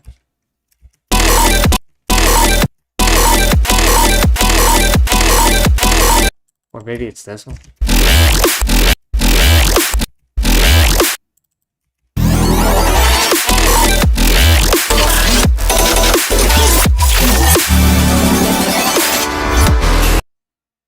That one and the one both. This one? By the way, I can't open the project right now because it's it'll crash. This is like a bunch of different basses, one after another. So it's like when if you chopped a bunch of these, but like each one is a different bass. Like each one of these is like a different sound. And this one, I forgot how I made it, but I think I made it in Serum. I was turning a bunch of random knobs, and that's what it.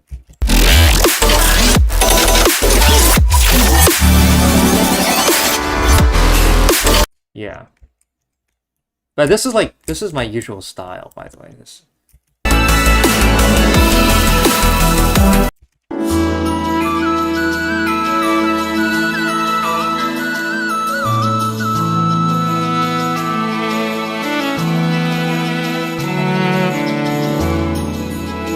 Oh, by the way, this song took me 160 hours to make. 160 hours, which is not proud of that. Which is why I want to spend less time making songs. Next. Yeah, so this is the idea.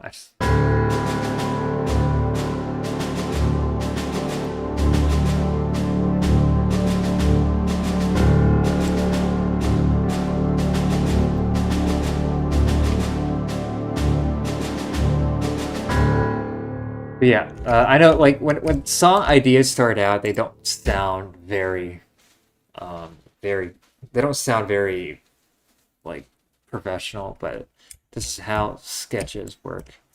Is this orchestral? Yeah, I guess it is. I mean, I can't. These are all pads, but like I can't because I can't use any of my orchestral instruments. Because as I said, these instruments like violin section, French horn, trumpet. Like if I were to load any of these, this entire project will crash because this software is endlessly loading. I have to wait for this to, which it will not finish loading. It'll endlessly load. But I need to get into this project, to this software, and log into it for me to be able to start using actual orchestral instruments, which is why I'm using these synth pads to layer instead of orchestral sounds. Yeah. Anyways, I think that's gonna be it today for the stream. It's not a very productive stream. I just need to go check this real quick.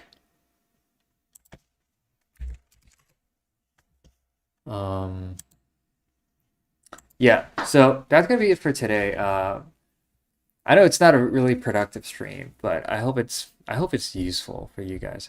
Anyways, I'll probably stream tomorrow if I feel good. Otherwise, it'll be Wednesday. But yeah, that's gonna be it for today. I hope you guys. Oh, you guys feel. Don't forget to join my. Oh shit, it's not this one. Don't forget to join my Discord channel so that you guys will be. So you guys can join the Discord.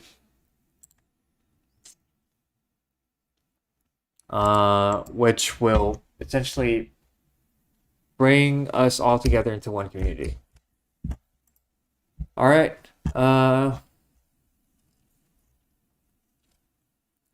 Dude, I don't understand how this thing works. Anyways, that's gonna be it for today. Thank you guys, and I'll see you if I feel good tomorrow, if otherwise Wednesday. Anyways, bye.